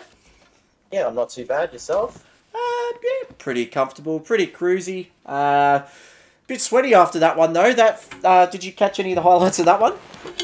Yeah, I watched that whole race. I'm sure you're not the only one sweating. That top three would have been sweating those last 4 laps. So, yeah, it was a nice finish, wasn't it? Yeah, it was good. And I think if Div 3 can offer that much action and drama, we are going to be absolutely excited to see what happens with Division 1. And the top tier has been exciting all season. We saw an absolute bloodbath last round out at Autopolis with Wakey and Jish not only doing battle, but getting physical as well. We saw a couple of haymakers, and I even think Wakey at one stage tried to throw a tombstone pile driver into that. But we'll gloss over the points now for Division 1, and the championship's been thrown completely into the favour of Jish, who only needs a top 5 tonight to confirm his championship. I don't know if we've got double points for the Enduro. I can't remember off the top of my head. If there is, then it's not sorted. But guys in chat, if you can confirm that one with me. I should know, being an admin, but I got no clue. Speedy Snoopy there has had a season to remember, and he's P2 at the moment for Red Mist. Done an incredible job. He's holding off Mountain Goat in P3. Now, Young Wakey down to P4. He had a couple of big incidents we saw last time out of Autopolis, especially with Jish, and copped the steward's wrath a little bit, so to speak. Lenocious in 5th there, Diswood in P6, Morgan Davey in 7th. Both those two, Diswood and Morgan, on controllers for the rest of the season as well. So for them to be up as high as they are in the points is a Herculean effort, a testament to their skills, of course. Captain Muffin in P8, Turtle in P9, Faf 10th, and then rounding out, you got Ricky, Prima GDR, John, and unfortunately Noodles is away, as I understand, for tonight's event. So that's your points, and where do you start for tonight? Any housekeeping that we need to be aware of, Black Friday? Well, I'd just like to point out that, G has a comfortable lead, but if you look at Speedy Snoopy's points, all the way down to Morgan Davey, there's only 33 points between that, so 2nd to 7th is still pretty tight. It's still on for the podium positions for the end of season, so tonight's going to be pretty important for a few of those drivers there to take those gloves off and swing some legal punches, let's say. So, Revs has just confirmed in chat, the last race is double points, so I might need a little bit of glossing over and seeing what happens, but at this stage, Jish has a 45-point lead, so it's definitely not over, but I do feel like if the fat lady isn't singing, she's humming a few bars and tuning up the vocals, that's for sure. We might get back onto the track, though, because I think these guys are going to be itching at the bit to get underway. We are running on a tight schedule tonight, so with Adam still stuck in traffic, unfortunately. We haven't heard or seen him since, so I'm hoping he hasn't got lost, to be honest. I hope he hasn't ended up in Honshu or stuck in Tokyo still. That'd be something. If you're in the chat, Adam, just let us know, so we can find out and see whereabouts you're up to. Anyway, we're just about to head on track, guys, for the penultimate round. And it is going to be an absolute helter-skelter race, so to speak. As Karen will just jump back onto the track. And as you can see, 14 of these cars. It's down to 12 as far as I understand it tonight. And we've got 11 tonight. 11 tonight. So I know we're missing Noodles as far as I understand. Might be missing a couple as well. I think, who else are we missing tonight? Having a look. Maybe John? John's here. John's on track. Beautiful. While we look over that, I'll just start running through the field at the moment. We've got Turtle for Dadson Racing, and Turtle quietly going about his business, so to speak, like a couple others in Division 3, but Turtle's not too confident about tonight. His pace has been strong, which is, he's just not too happy with that, the way the car's feeling at the moment. our championship leader, Distinct Jish, here in Respawn Esports colours. He's only got to really solidify, if he can solidify a top 5 result, that'll put him well and truly in title contention, and then he would need a catastrophic failure, so to speak, or some form of divine intervention, but at this stage, he's looking very, very strong. Got Woody for Brocky 05 Sim Racing. Woody on the controller tonight, and he hasn't been happy all afternoon, especially being in the NRL. He's used that as a little bit of preparation for tonight, and his team obviously had a bit of a struggle. I heard a lot of F words coming out of Woody's camp event tonight. His teammate Mountain Goat, winner of the last round at Autopolis, and like Revs, had awesome car control. He had incredible car management, looked after those tyres and fuel. Might be key to his aspirations tonight. Definitely in that top 3 championship fight with Speedy Snoopy though. Captain Muffin for CP Motorsports. Captain looking for a strong result. Trying to bounce back after a horror start to the season. He's got used to that NSX quite well. Faf for ICER Esports, and Faf been hovering around the bottom end of the top 10 all season, but he's had some moments where he's really shined in this division. It is a tough division to be a part of, Division 1. Speaking from experience, half a second can make the difference between P5 and P13. Morgan Davey for Deeds Racing, and talking to Morgan tonight, he's just not confident at all. Had a massive hardware failure a couple of rounds ago. He's going to finish the season off on a controller. Just not happy at all with the controller side of things, as Jish goes to the top with a 1 minute 25.3, as Muffin actually goes to the top with a 25.1. That is a quick time. As you can see, the controller really playing havoc as young Wakey. There he is, straight to the top, the timesheets. 1 minute 25.0, and this guy, make no bones about it, straight after the Autopolis race, was straight on track. Did not mess about, was not happy at all. We have not seen or heard from him all week. Nobody actually knows where he's at. Now, he's actually going quicker here. John for Lightning Motorsports, sorry, stickers. John just wants to get on with it, finish the season off on a high. He's looking very forward to Le Mans next round. We've got Lenocious for APR Motorsport. Lenocious, his pace has been alright. He's been pretty happy with where he's at. As he's got Morgan Davey in front of him. It looks like young Wakey's actually going to catch them very, very quickly. I'll tell you right now, young Wakey would not be happy at all being on a purple sector. He's going to get held up here big time. Yep, well and truly lost time there, so he was definitely purple. Speedy Snoopy for Red Mist Racing. Snoopy P2 in the championship, needs divine intervention to come his way to really be a factor in the final round, but as there we go, Jish goes straight to the top again with a 24.9. We knew the 24s were going to come. It was just a matter of when. A whole bunch of them jumping into the pits for some fresh tyres to finish off the qualifying session, so we should see a couple of people probably get close to the 24s. Oh, Jish is purple here. Here we go. Going through TK2 now, and our championship leader, look at him hogging that inside line. He's been absolutely impeccable all season, apart from Autopolis. That fist fight with young Wakey. Say that there were rumours up and down the track as well. He was not too pleased about any of that whatsoever, and even felt like he's found a bit of a weakness in his game in the fact that he's not really fought in traffic properly before, so it was a bit of a new experience for him. As the tyres are gone, he's lost half a second there, so G's still ahead of young Wakey at the moment. We know Wakey's got more time. And then Muffin in P3 at the moment, so these guys on their out laps, going to get a couple of laps in. Still plenty of time in this qualifying session at the moment. So, were there any surprises for you in any of the practice sessions, Friday?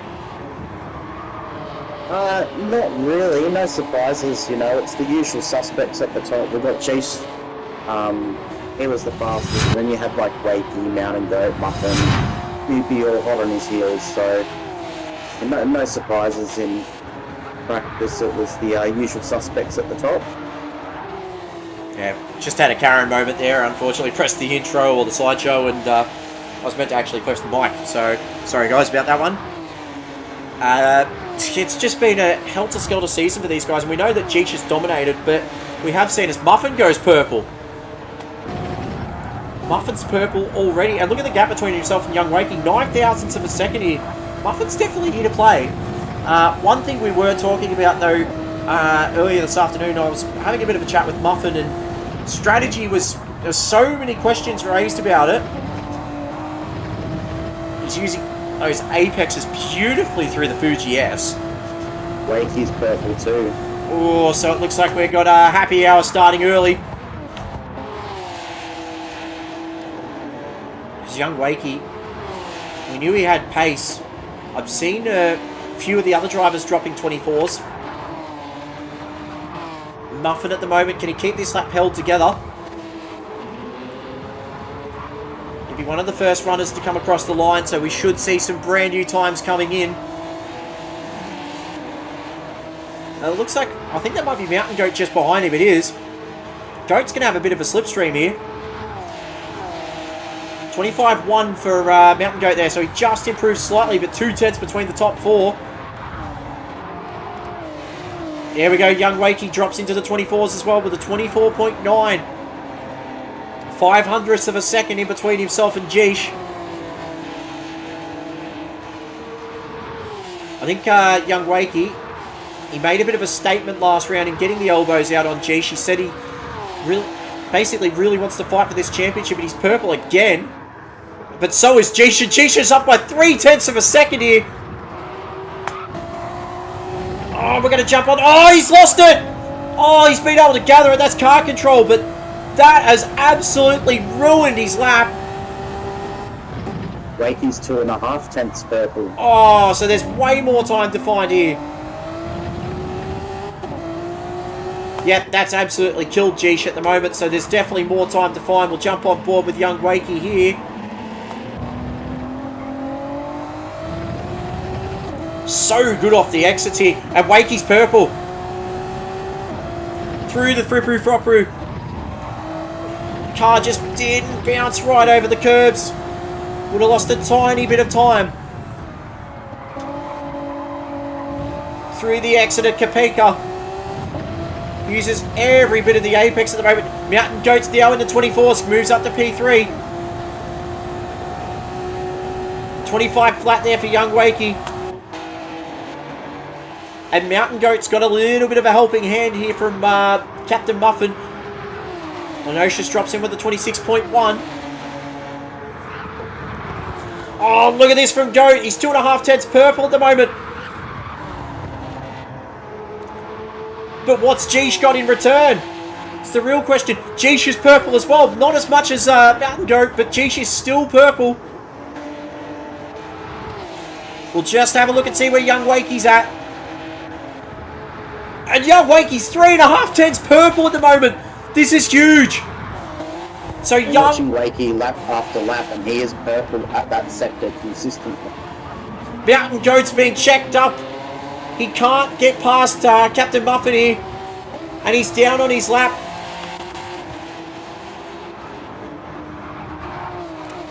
Muffin's just, unfortunately, held up. He's got his own lap to do. Nothing he can do. Mountain Goat trying to look up the inside there. The qualifying time is over. This is their last lap. Yep, Jeech just goes across the line there. He's done. Muffin drops in with a 25 flat. What's Young Wakey got? Oh, no! Oh, that's the timer. Oh, no. So the timer's just ended there as the qualifying session has ended. I think we might have forgot the timer there, Friday. Oh, I did set it earlier. I mustn't have That's double checked it. Yeah, no, that's GT7 doing GT7 things then. So we are really, really sorry about that, Div 1 guys. That's yeah, if that's definitely a Gran Turismo thing if that's the case. Oh, that's rough. Unfortunately, we do apologise, guys. Yeah, that would have hurt. A couple of those guys were on big laps, especially young Wakey. Mountain Goat definitely just came across the line. Captain Muffin as well. Wasn't really much more time to be found between those guys. Young Wakey definitely on a flyer, but what that has done, we will just have a look over the qualifying results real quick. And Distinct Jish is on top at the moment with a 1 minute 20.920. Young Wakey right on his heels. Mountain Goat as well. So 3 drivers in the 24.9s. That's brutal pace from that. Captain Muffin there with a 25 flat, only just a nick behind. And then Speedy Snoopy, Turtle, Diswood, and Faff. That's your top 8. John in P9, Lenocious 10th, and Morgan Davey bringing up the rear, unfortunately, just on that controller. So you might just have to quickly just double check all the settings real quick, Friday. Just make sure that... Yeah, I'll see where I've set the end of race timer, but it was the qualifying timer I didn't set. That was the last thing I changed, was changing it to the qualifying setting. So just the 1 lap test start setting. Yeah, trust me. I have the race timer correct, just not the qualifying timer. So I've just apologised in the chat. I'm expecting to get some hate mail to my house. Because there were a couple of drivers there that were going to improve on their lap. If I'm honest, Woodsy's probably gonna send something more than hate mail. Anyway, guys, we won't hold these guys up any further. We may hit that button there, that pink button, the Mother's Day button, of course. Get underway for Division 1. This is going to be an absolutely crazy race. Can anyone really hold a candle to Jish is the real question here. Looks like young Wakey and Mountain Goat have got an answer for him, but at this stage, it's anyone's game. So we're just heading down to the track now.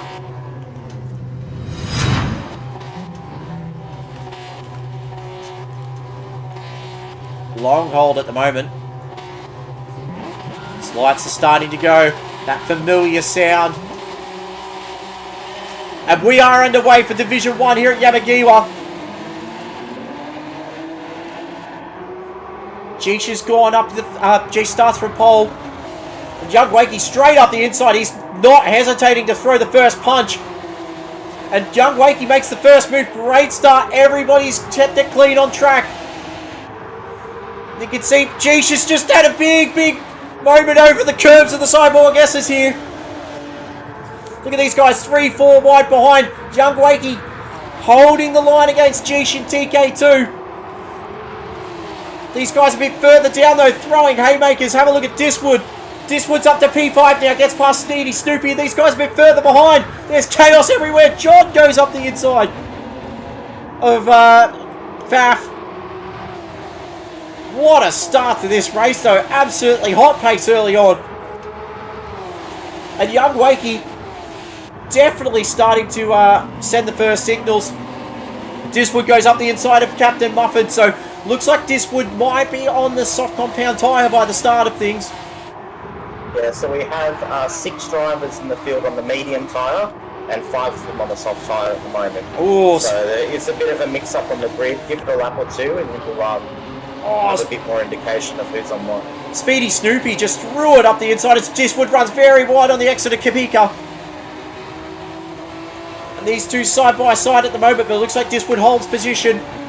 But back up the front, young Wakey, 3 tenths to the good, 4 tenths to the good now. He's doing exactly what he needed to do. Oh, Jish runs very wide there. And that's going to give Mountain Goat the incentive to have a look at them. Jump on board the Brocky 05 Sim Racing Honda. And look at the Goat. He wants a slice of the pie here. Tell you what, he's made it happen too. Great move up the inside of TK2. He's got P2. Now he's got to chase after the family pie that is young Wakey. Great start to this race. Very intense. Everyone's kept it clean at the moment as well. Captain Muffin, a little bit of a cork in the bottle at this stage. He's got Speedy Snoopy just behind him. So Diswood's actually gone past Muffin as well. It looks like John as well. John must be on the soft compound tyre. Just a quick question. Who is started on the soft compound tyre? Right, so I'll go through. We've got Wakey at the front on softs. We've got Mountain Goat on softs. Jish, It's on the medium. Ooh. Then Woody behind him is on the softs. Muffin is on the medium. Snoopy's on the medium. John's on a soft. Morgan Davies on a soft. Hurdle, Faf, and Lunosis at the back are all on the mediums. This battle pack at the moment, top to bottom, probably throw 6 or 7 seconds over the entire field, and it looks like, Speedy Snoopy just couldn't pull the car up. He's got a lot of understeer. You can hear it on the front end there. John wants to argue this point. He's going to throw his own $20 at him. Over the back of him. Oh, John goes up the inside, wants to make it $50. Is he going to get it done up the inside of TK2? Yes, he does. So John goes up to P6 at the moment.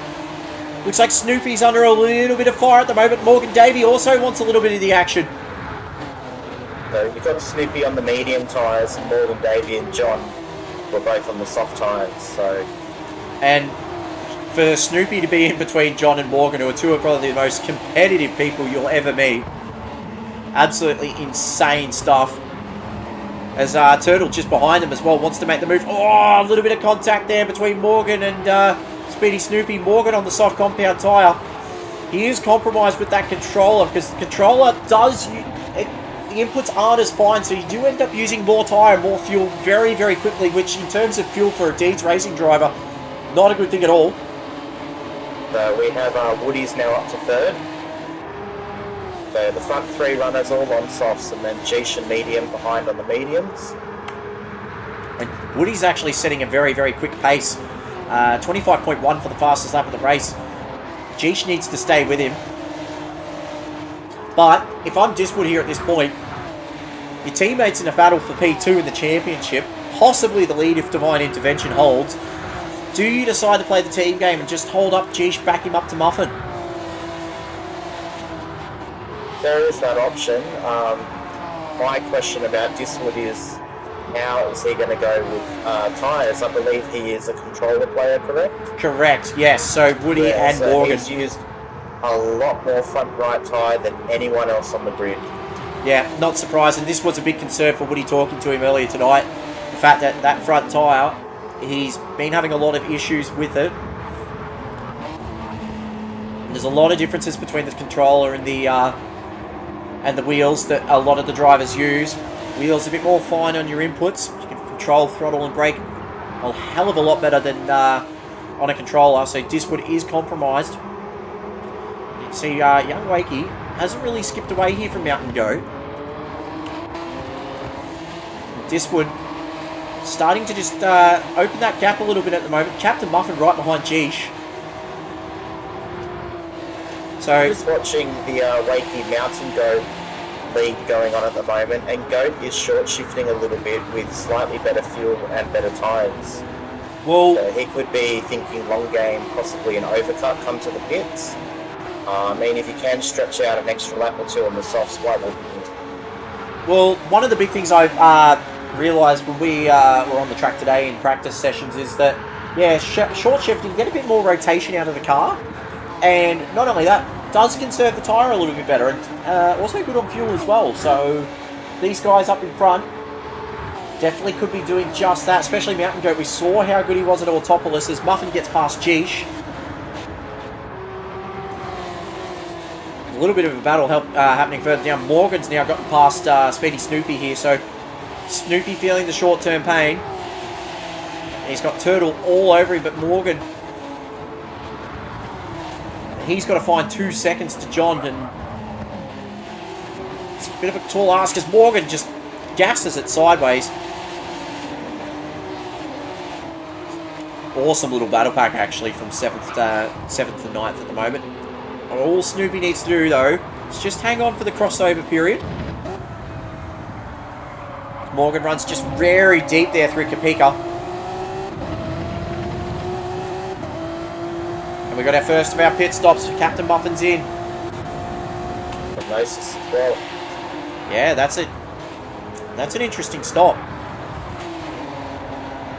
Makes me wonder what what his plan is there. That's very early.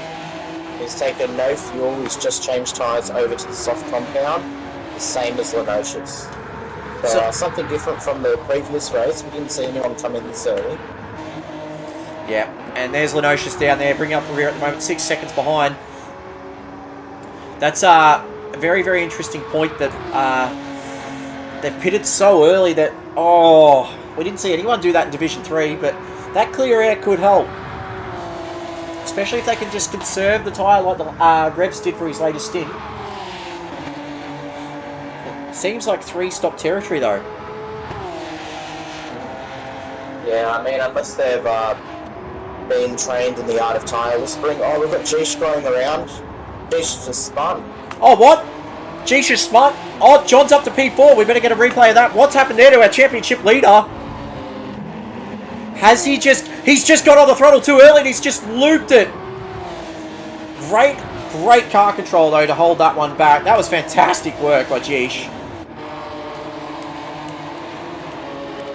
So he's on the fuel line as well. Jish able to save the car beautifully with that pirouette, but he's now under trouble from Morgan Davey, who's not renowned for saving fuel or tyres. But hasn't that thrown a cat amongst the pigeons there? A little bit of championship pressure there from possibly getting to Jish. But looks like Young Wakey and Mountain Goat now have checked out. P1 and P2 well and truly ahead of Diswood. Might just do a quick fuel and tyre update, I think, as well.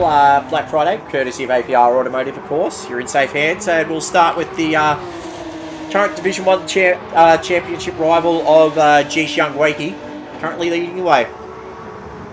Yeah, so we've got Wakey in the lead. He's got, let's say, probably about 65% of fuel left. And he's also probably got only about 40% left on his front right, about 35% on his rear right. And then Mountain Goat just behind him, a couple of percent better on fuel, a couple of percent better on the tyres, but much the same at the moment. Then Woody, Woody's in a bit of trouble. His fuel is probably on about 60% fuel. He will probably need to pit at the end of the next lap. His tyres are screaming mercy. And then we've got John behind him, exactly the same fuel as Wood, a little bit better on his tyres, but still probably going to be pitting in the next 2 laps. We'll probably see him pit around that lap 10 mark. You've got Jish on the mediums. He's our first of the medium runners. He has about 60-65% of fuel, and he's only used about 35% of his right-hand tyres. He could potentially go for the one-stop tonight. Morgan Davey just behind him on the softs. He's in the same position as Woody on fuel and tyres, so not great. We've got Turtle behind him on the mediums. He's only used about 30% of his front right, about 50% of his rear right. Same on fuel.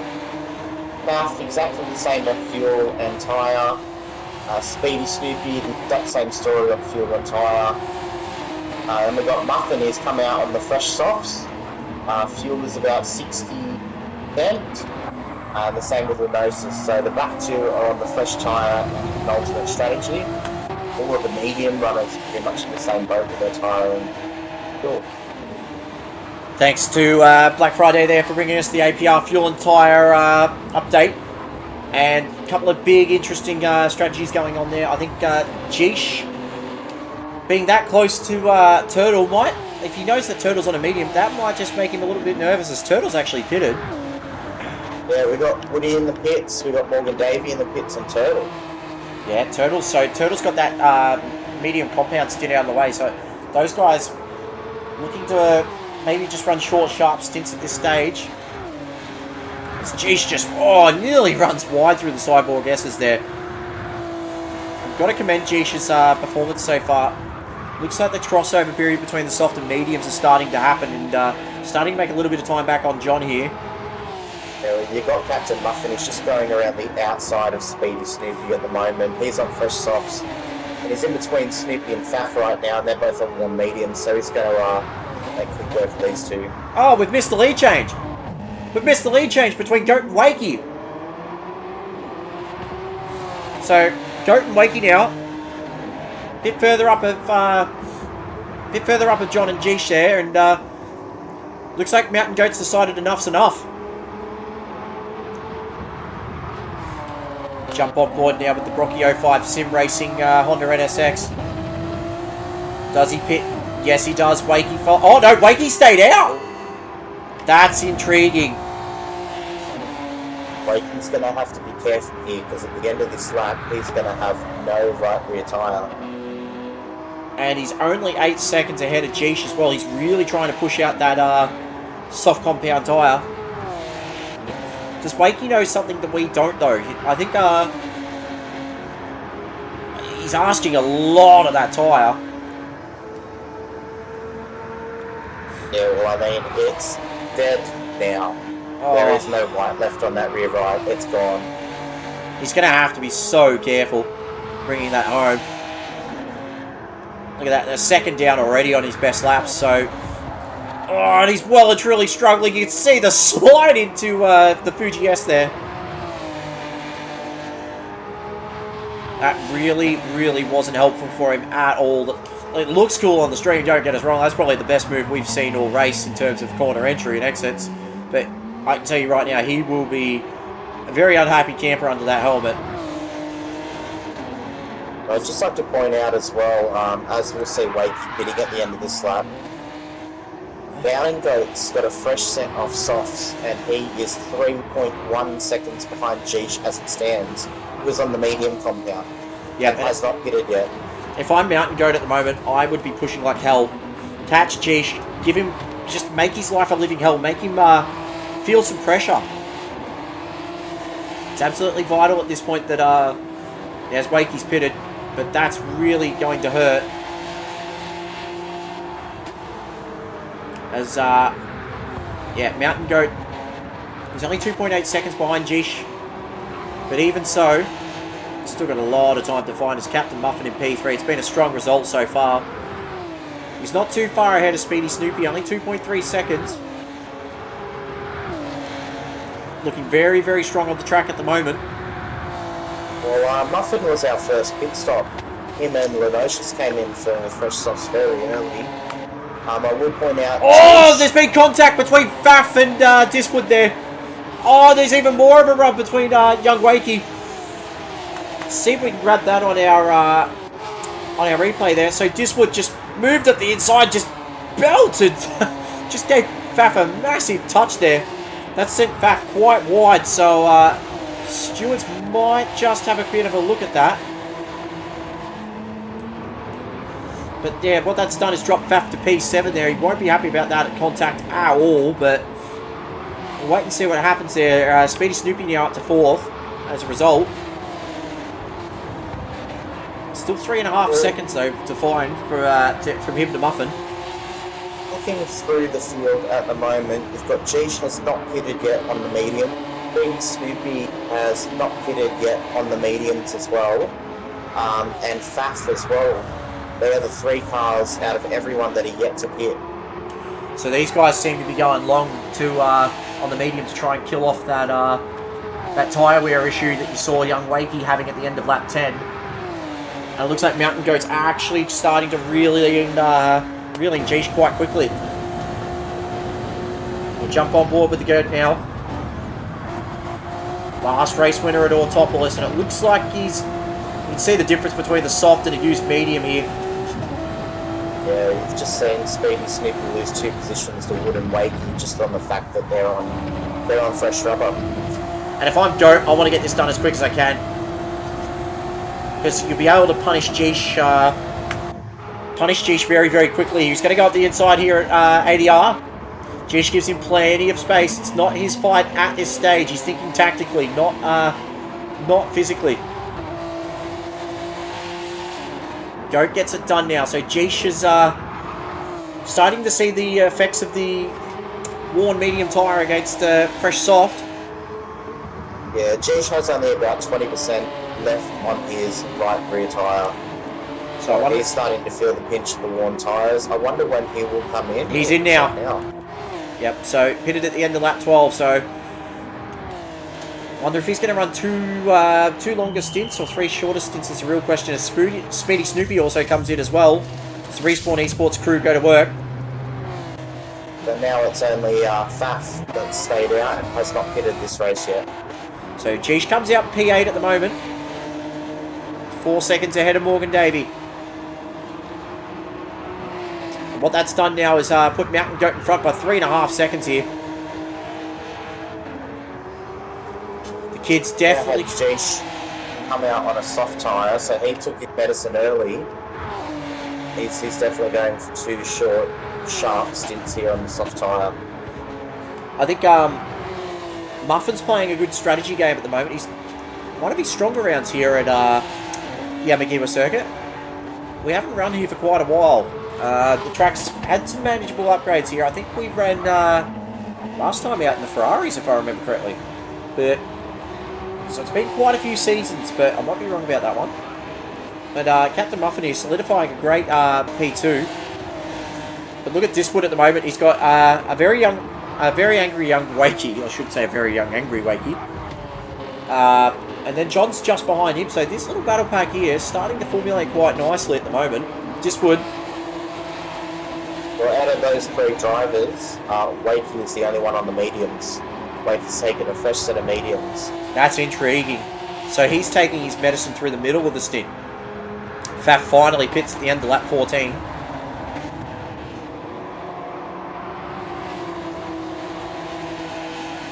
So Diswood at the moment, his pace is pretty strong. Still yet to run the medium compound. And that's the thing, do you want to take your medicine early or do you want to just get on with it later in the race? You might be compromised later on depending on what happens. But young Wakey at the moment, speaking of compromised, he's got the pace to definitely keep up with Geesh. But he's got some work to do as Diswood has a big moment through the Fuji S. You've just seen it there, the rear end stepping out. It looks like young Wakey, he might want to just get on with this. Jump on board now, the Kraken Esports NSX.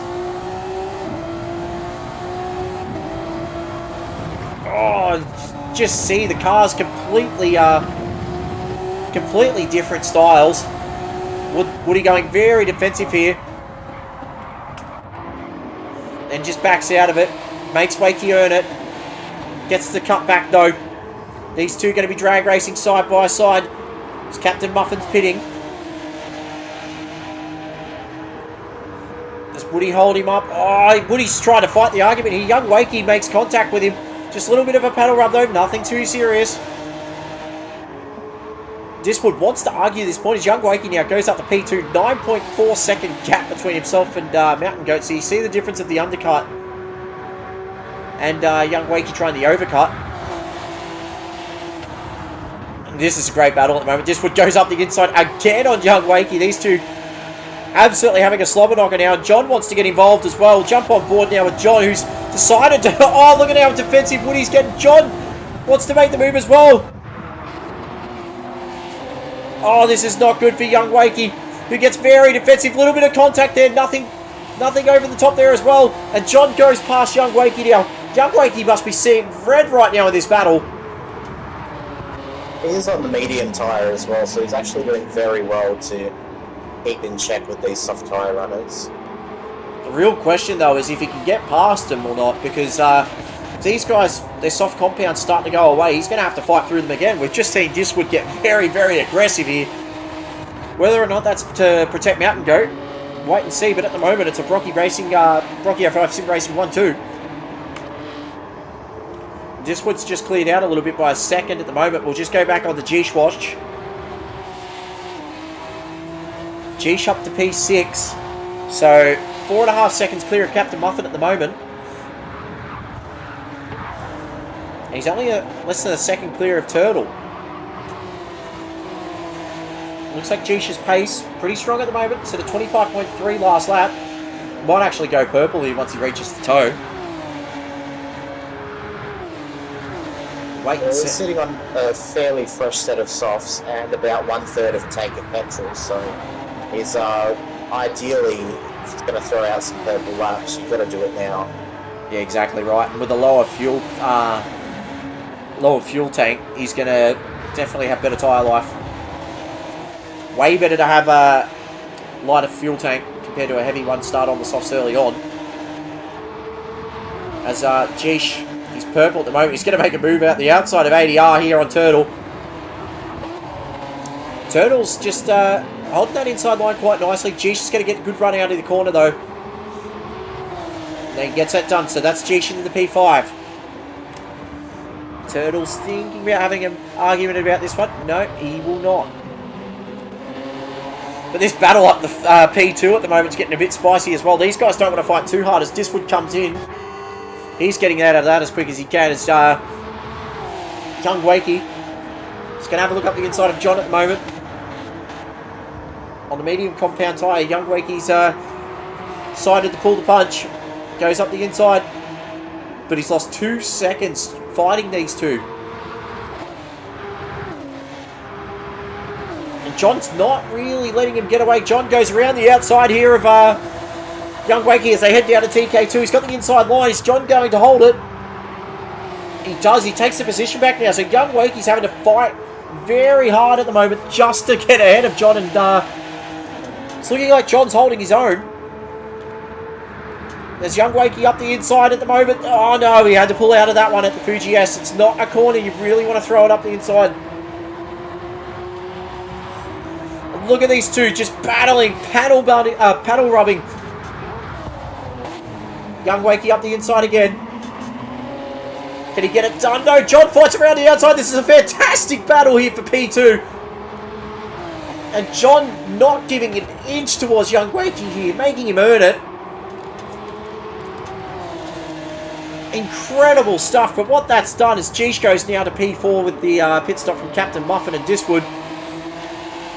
What that's done now is just absolutely killed the gap for Geesh to Wakey. It was 4.4 seconds. It's now down to 2.6. So these two in front, they need to add. If they keep scrapping like this, they're just going to lose out to Geesh. Yeah, unfortunately, as a driver on the track, unless you really pay attention to that position tree that tells you when people are pitting, you don't know what tyre the other person's on. Us here with the information we've got, we know Wakey's on the medium, John's on the soft. John's softs are looking pretty crappy, but at the same time, they're obviously the same pace as each other. Wakey's smartest move would be to try and push John along for these couple of laps, gain a couple of tenths that way. Yeah, I mean, that would be the smart play in my eyes, but I'm not sure if he knows that John is on the softs. I'm not too sure, but yeah, Young Wakey is definitely having a fight for this. I reckon, and John's entitled to fight as well. It is for position. Young Wakey goes up the inside now at ADR. Oh, nearly loses it. They nearly make contact on the exit. And John's still holding that inside line on Fripu Fropu. And he still holds position as well, P2. Look who's closing in as well in P4, Geesh. This battle is getting absolutely intense here. There's a couple other battles down the field, but this is the one we need to keep our eye on at the moment as Geesh is closing that gap right down at the moment.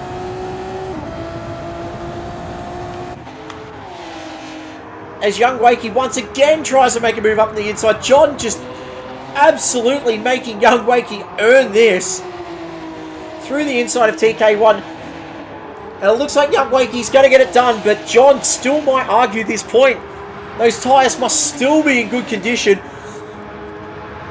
Young Wakey goes ultra defensive here to hold off John.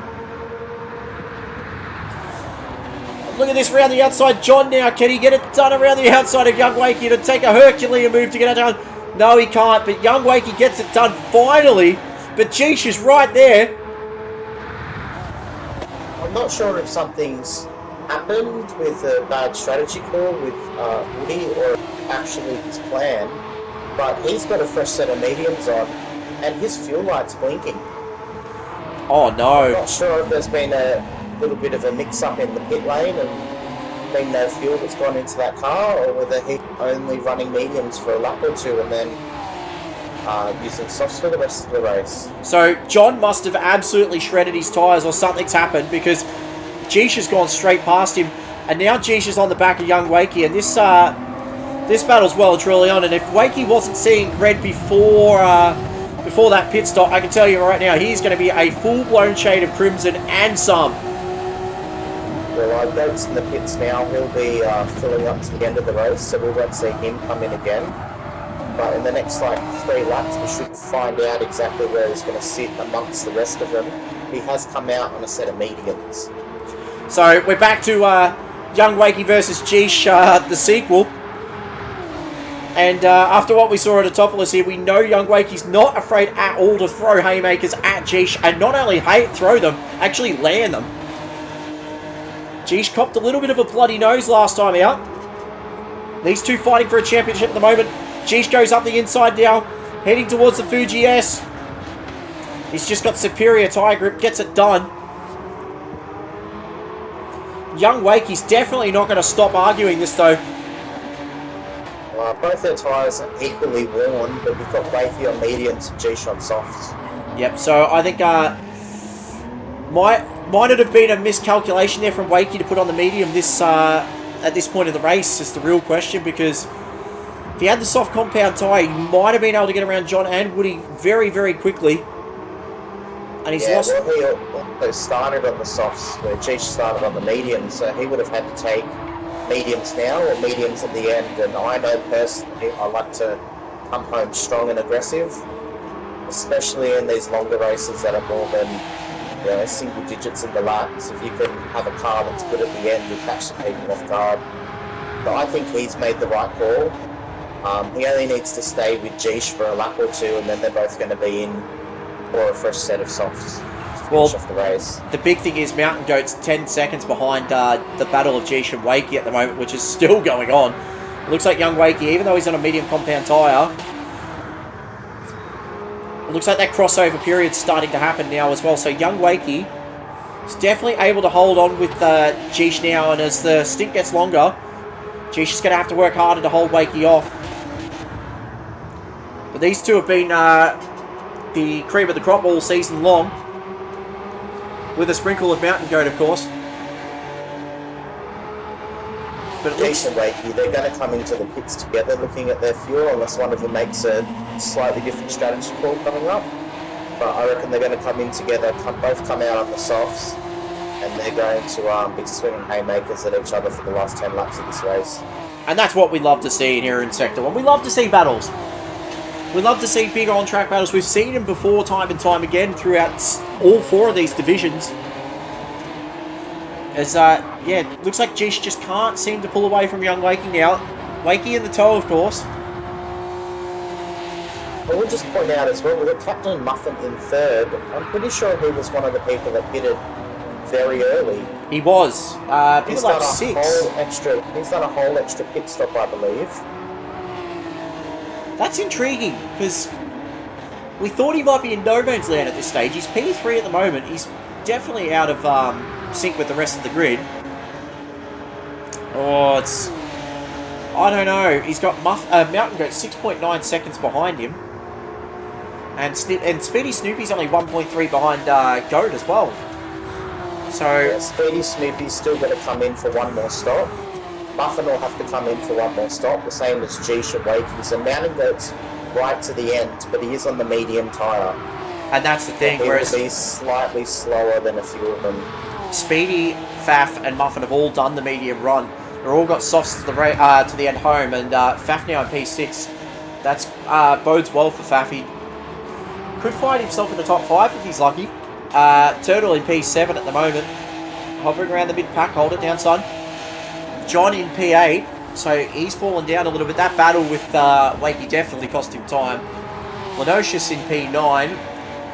Diswood in P10 at the moment, so yeah, Diswood's had a massive, major drama there. Definitely the fuel's killed him, as Geesh and Wakey are in the pits now together. And few of them are going to pit now. Yep, Morgan Davey bringing up the rear there in P11. He'd just be happy to see the back of this car. But that means Muffin takes the lead at the moment. Mountain Goat into P2, but let's keep an eye on the fuel situation for Geesh and Wakey, see where they're at. Geesh might just come out a couple of seconds quicker. Oh, look at that. Muffin will be pitting at the end of this lap too. So, Geesh has not been able to come out of slipstream range in front of Wakey, so Jeesh is going to have to get on with this here, but the problem with Seed is young Wakey's pace. We know he can hang with the championship leader. I think Jeesh has still got a lot of work coming up for him, but we'll wait and see. He's got the fastest lap of the race at the moment with 1 minute 25.141. Less than 10 laps to go Jeesh now. and Wakey, they have about 12 seconds behind Mountain Goat at the moment. Yep, and I think Goat's still got to make one more stop, doesn't he? No, Goat's right to the end. He's on the medium tyres now. After Oh. taking fuel, he is right to the end. Muffin is the one that has to stop at the end of this lap. Yep. And he was the one that was running the alternate strategy as well. So it'll be interesting to see where he comes out. I reckon he'll be around Jeesh and Wakey. Not Well, too far off them. The big thing as well is Jeesh and Wakey have got to do 10 laps on a set of soft compound tyres. That's asking a lot. As we saw young Wakey, he did do 10 laps on a set of softs, but as Muffin comes in, and we saw how much time Wakey lost, so it's not over yet, but oh boy, they're gonna have a lot of work to do. But if we know Jeesh and Wakey from the last round, we saw them trade haymakers just flat out, and as you can see right now, that's happening straight away. I don't think they're going to save fuel, and Muffin's coming up right behind him as well. That's interesting. So Muffin has an extra lap of tyre life on these guys. They can just sort of baby these tyres in a little bit. I reckon he might just be on their case within 5 laps. Oh, this is coming up to a big cliffhanger. We'll wait and see what happens here, guys, but strap yourselves in because I've got a feeling we're about to have another absolutely brutal finish like we saw in Division 3. Yeah, just going through the field, and Turtle is the only one that needs to stop one more time. Other than that, everyone's done their last pit stop now. It's a sprint home. And the big thing for Turtle at the moment is he might be 3 seconds in front of Jeesh, which, yeah, it's not much. So he will lose to Jeesh, Wakey and Muffin. He might not lose out to Snoopy. So Snoopy in P6 at this point. He's 11 seconds behind Muffin. Turtle's on for a very, very good result here. He's on for... Turtle, I think, will come out in front of Snoopy. I think, I think I'll agree with you here, but young Wakey's just gotten past Jeesh. That's for position as well. So young Wakey's had enough. You can tell by that car how it's been racing all night. He is not hesitating at all. Just jump on board with Jeesh for Respawn Esports. Against the Kraken Esports machine of young Wakey. And look at Jeesh, you can see how much he's getting in the... oh, he just gives him a little bit of a bump draft here. I think... Turtle's come out 4 seconds behind Snoopy with Woody all over his rear bumper already. Oh no, so Turtle. Fresh set of boots though. He might be able to catch Snoopy, I reckon. 4 seconds, he's got much fresher tyres. Be interesting to see, but we'll just jump back up the front at the moment with Jeesh and Wakey here. I don't know if that bump going through the Cyborg S's was deliberate or if that was just a bit of a check-up there for Jeesh hitting like Wakey just then, but 9.4 seconds, that's a lot of time to make up. Especially... Well, it was 12 seconds when they came out of the pits. That was only 2 or 3 laps ago, so I think it's going to come down to maybe the last 2 or 3 laps. They'll probably catch the back of Mountain Goat. But him being on the medium tyre, soft tyre runners will have very warm tyres at the end. Yep, That longevity. might be a bit of the case of how we saw Wakey at the end of his middle stint, where Jeesh did pass him, but he definitely did not drive off into the sunset. And you can see Jeesh right now. I don't know if he's able to keep up with Wakey at this point. I think he is, but the toe's definitely helping. But young Wakey just in a couple of those sections of the track, especially in the lower, the slower corners, just seems to have slightly the upper hand. And Captain Muffin's there or thereabouts. He's only 2.8 seconds if these guys make a bit of an error. So it's definitely not over. Yeah, I'm watching Muffin. He was 12.2 seconds behind Mountain Goat at the moment. That's now down to 11.85, and that's only been in the last 4 corners. and I'll say this, having raced him from experience, Mountain Goat is not afraid to get the elbows out for a win. He really is not. We've seen it time and time again. Probably the biggest one would be the three-way dogfight at Maggiore back in the Ferrari days. He did hit the wall, leading it out of the pits, absolutely smashed it, and still came on and tore time out of literally everybody around him. But yeah, that was... He's not afraid to get the elbows out, and we saw it then. As he just runs wide a little bit through TK1, he's just not able to gather the car up. Gap's down under 8 seconds now, so Wakey and Jeesh definitely starting to make hay while the sun shines. 24.9 there from young Wakey that time around. But how much of this soft compound tyre are they using is a real question. Well, they've both got equal tyre wear. They've used about a quarter of their right-hand tyres, so they won't run out of tyre. It'll be pretty low towards the end, but it's exactly the same tyre wear as Mountain Goat ahead on the medium, so it'll only be another handful of laps and we should see that crossover point where the medium tyre becomes just as fast as the soft tyre. And the big thing as well is these guys are doing a 10-lap stint on these tyres, which is... it's massive. They've got to put so much into the tyre that it might not be even possible to get the 10 laps done. And they're pumping out 24s 5 laps into their stints. It's just insane pace. It's just...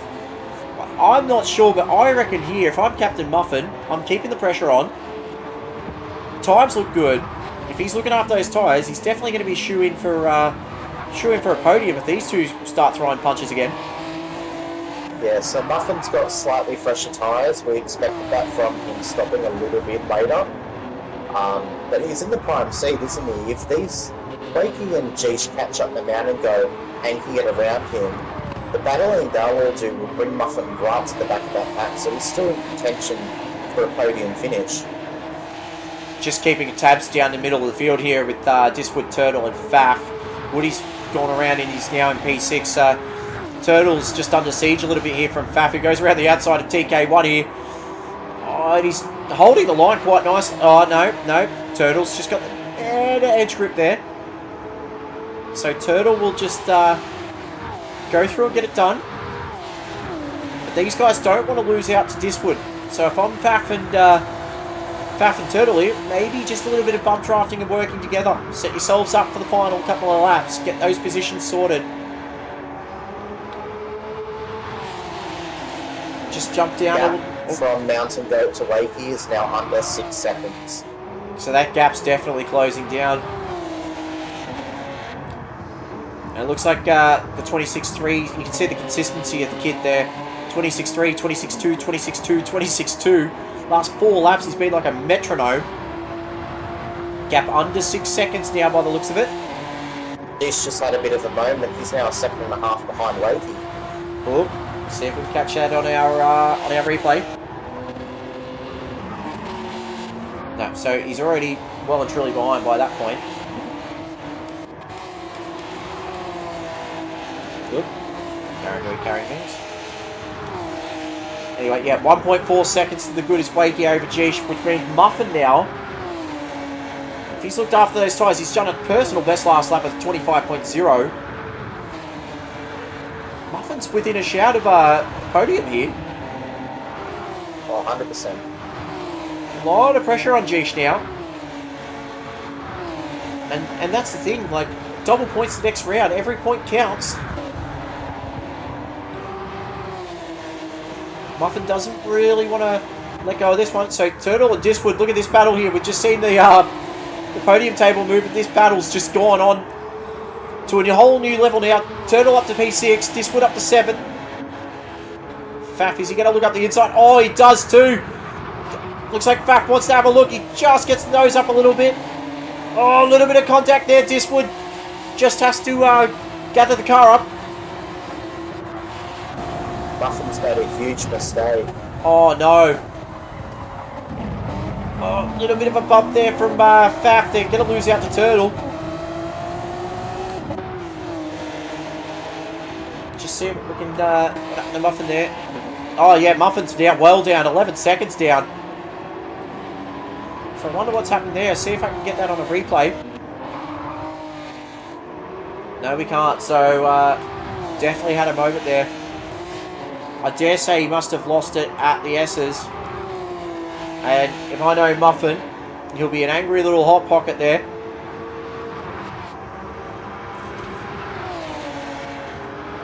He will, that helmet will be seeing red or some shade of ginger.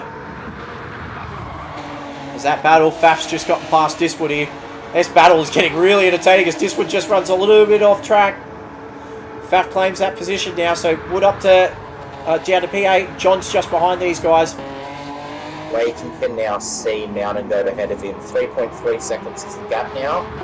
It's going to come down to the wire. Can Wakey catch him or can Mountain Goat hold on? And still in the 25s is Wakey on 8 lap old tyres. This just tells you what what these guys are really like here in Division 1. They don't muck about. Got some proper world-class drivers in this division. It's young Wakey. He's come of age the last 2 or 3 seasons. He's got to find 3 seconds to Mountain Goat there. 25.5 from the kid. Goat did a 26.7 last lap. Jeesh, 25.7 himself. So it looks like young Wakey's got the pace. It's down to these 3 at the moment. Mountain Goat just needs to hold on. What are the tyres and fuel like for these top 3? So you've got Mountain Goat's probably got about 40% left on his front right, 35% on his rear right. The fuel lights just come on. Wakey the same with the fuel, but his tyres, it's only probably got about 15-20% of his rear right left, slightly better on the front right. And Jeesh is in the exact same boat. So fuel-wise, they're all pretty much the same. But yeah, Mountain Goat being on the medium tyres, there's just a case of whether Wakey can strap himself in and hold on to a loose NSX to get up to it. Had Wakey pitted 1 lap early, I think he might well and truly have been right on the tail of Mountain Goat. He's definitely gone 1 lap too late in terms of strategy. Lost himself about 2 or 3 seconds in that lap 10 run. But he's definitely closing in on Mountain Goat, but he's got to find a 1.5 seconds in a lap. Down to the final lap now. It's down to these 3. Mountain Goat coming off a win at Autopolis. Missed a couple of rounds this season. He's come back with a vengeance. Young Wakey just fighting among hope to try and contain himself in this championship battle. And to Distinct Jeesh, championship leader at the moment, he's got 1 hand and at least 1 finger on the trophy. But it looks like Mountain Goat just holding station here. 1.7 seconds. The gap is coming down slightly. But I don't think it's going to be enough from young Wakey. He's definitely quick though. 25.8. To come through the S's, the Fuji S for the last time. That gap down to 1.2. Might just jump on board now with our Kraken Esports race driver thing. It's under a 1 second now, but he's just running out of time. Running out of tyre as well. Yep, and I think, Mountain Goat's run very, very wide here.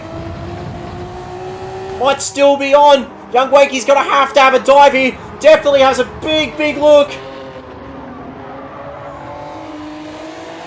Oh, Mountain Goat's going to get very defensive. He's made a big, big mistake. He's going to take the win, though. He's barely going to take the win against young Wakey. Sheesh will take P3. That was almost a costly mistake by Mountain Goat there. Big, big finish there. Captain Muffin, he will be quite annoyed with that mishap there. P4 though, still a good result. Speedy Snoopy in 5th. Turtle will be happy with the P6. We've got Faf in 7th position. John will finish in P8. Diswood just a little bit sideways in P9. Lenocious, bit of a rough one for him in P10. And Morgan Davey just struggling with the controller tonight. Knew he might not be bit of a factor. But he's happy to come across the line in P11. But a massive congratulations does go to Mountain Goat. What a finish. And I'll tell you what, keep your eyes peeled on the next round. Even though this championship is a bit lopsided towards Geesh, make no bones about it, Mountain Goat's going to make life an absolute hell for him to win it. But we will go to our race results now, provided by Adelaide Ceramic Coatings, of course. Mountain Goat takes the win. Young Wakey P2 with the fastest lap of the race at 24.953. Geesh in third, Captain Muffin fourth, Snoopy fifth, Power sixth, Faff in P7th, John in 8th, Diswood in 9th, Lenocious in 10th, and Morgan Davey bringing up the rear. That is Group A, Round 7, run and done. I don't know who to pick for driver of the day on that one. Well, I can tell you who not to pick for race director of the day. It's myself for my qualifying time of mishap. And streamer of the day, me. Couple of errors on our part. Yeah, look, Mountain Goat, that was a great drive. Look, he's only finished 7 100ths in front of Wakey, just due to that little mistake he made at the end. But that was a stellar last stint from him. Keep it composed and bring it home. If I'm going to give my driver of the day to someone, I'm going to give it to G. Got to remember, he's spun out like 2 or 3 times. And then he's come home within 2.5 seconds, and only a few thousandths time-wise from the fastest lap as well. So, showed his pace, he showed he can fight back up the field. Yeah, so I'm going to give it to Geesh with an honourable mention to our Mountain Goat for that iron steel-clad final stint on the against the 2 hard-charging softs. And that's the thing as well. Looking at those stints, young Wakey, of course, went probably 1 lap too late in terms of the strategy there, and lost himself 2.5 seconds on lap 10. And then Geesh, of course, with the beautiful pirouette. Like, yeah, he lost time in it, but God, it looked gorgeous. I'm going to give Geesh driver of the day purely because of that pirouette and the car control. That was beautiful. I mean, he's got my heart for that one. Although, that being said, honourable mention does go to Captain Muffin there, because Muffin almost pulled off the big strategy there. He made it happen, and the end result was that, if that mishap didn't happen, he probably would have been in that battle as well. Looking at the chat as well, Bumcrack said, driver of the day, Wakey. Sean O'Sullivan has said, well done, team Brocky 05. Agreed. They were a factor throughout the entire race, in Diswood and Goaty, of course. Brocky's chimed in and said, hell yeah, Goaty. Driver of the day, Wakey from Revs as well. Brocky said, I'm giving driver of the day to Goaty. Yep, fair enough. Goaty didn't really make a mistake at all, to be honest. So, back-to-back wins. That's huge. It's awesome race, that one. Well, awesome night of racing overall. Driver of the day, Womble, of course, from Womble.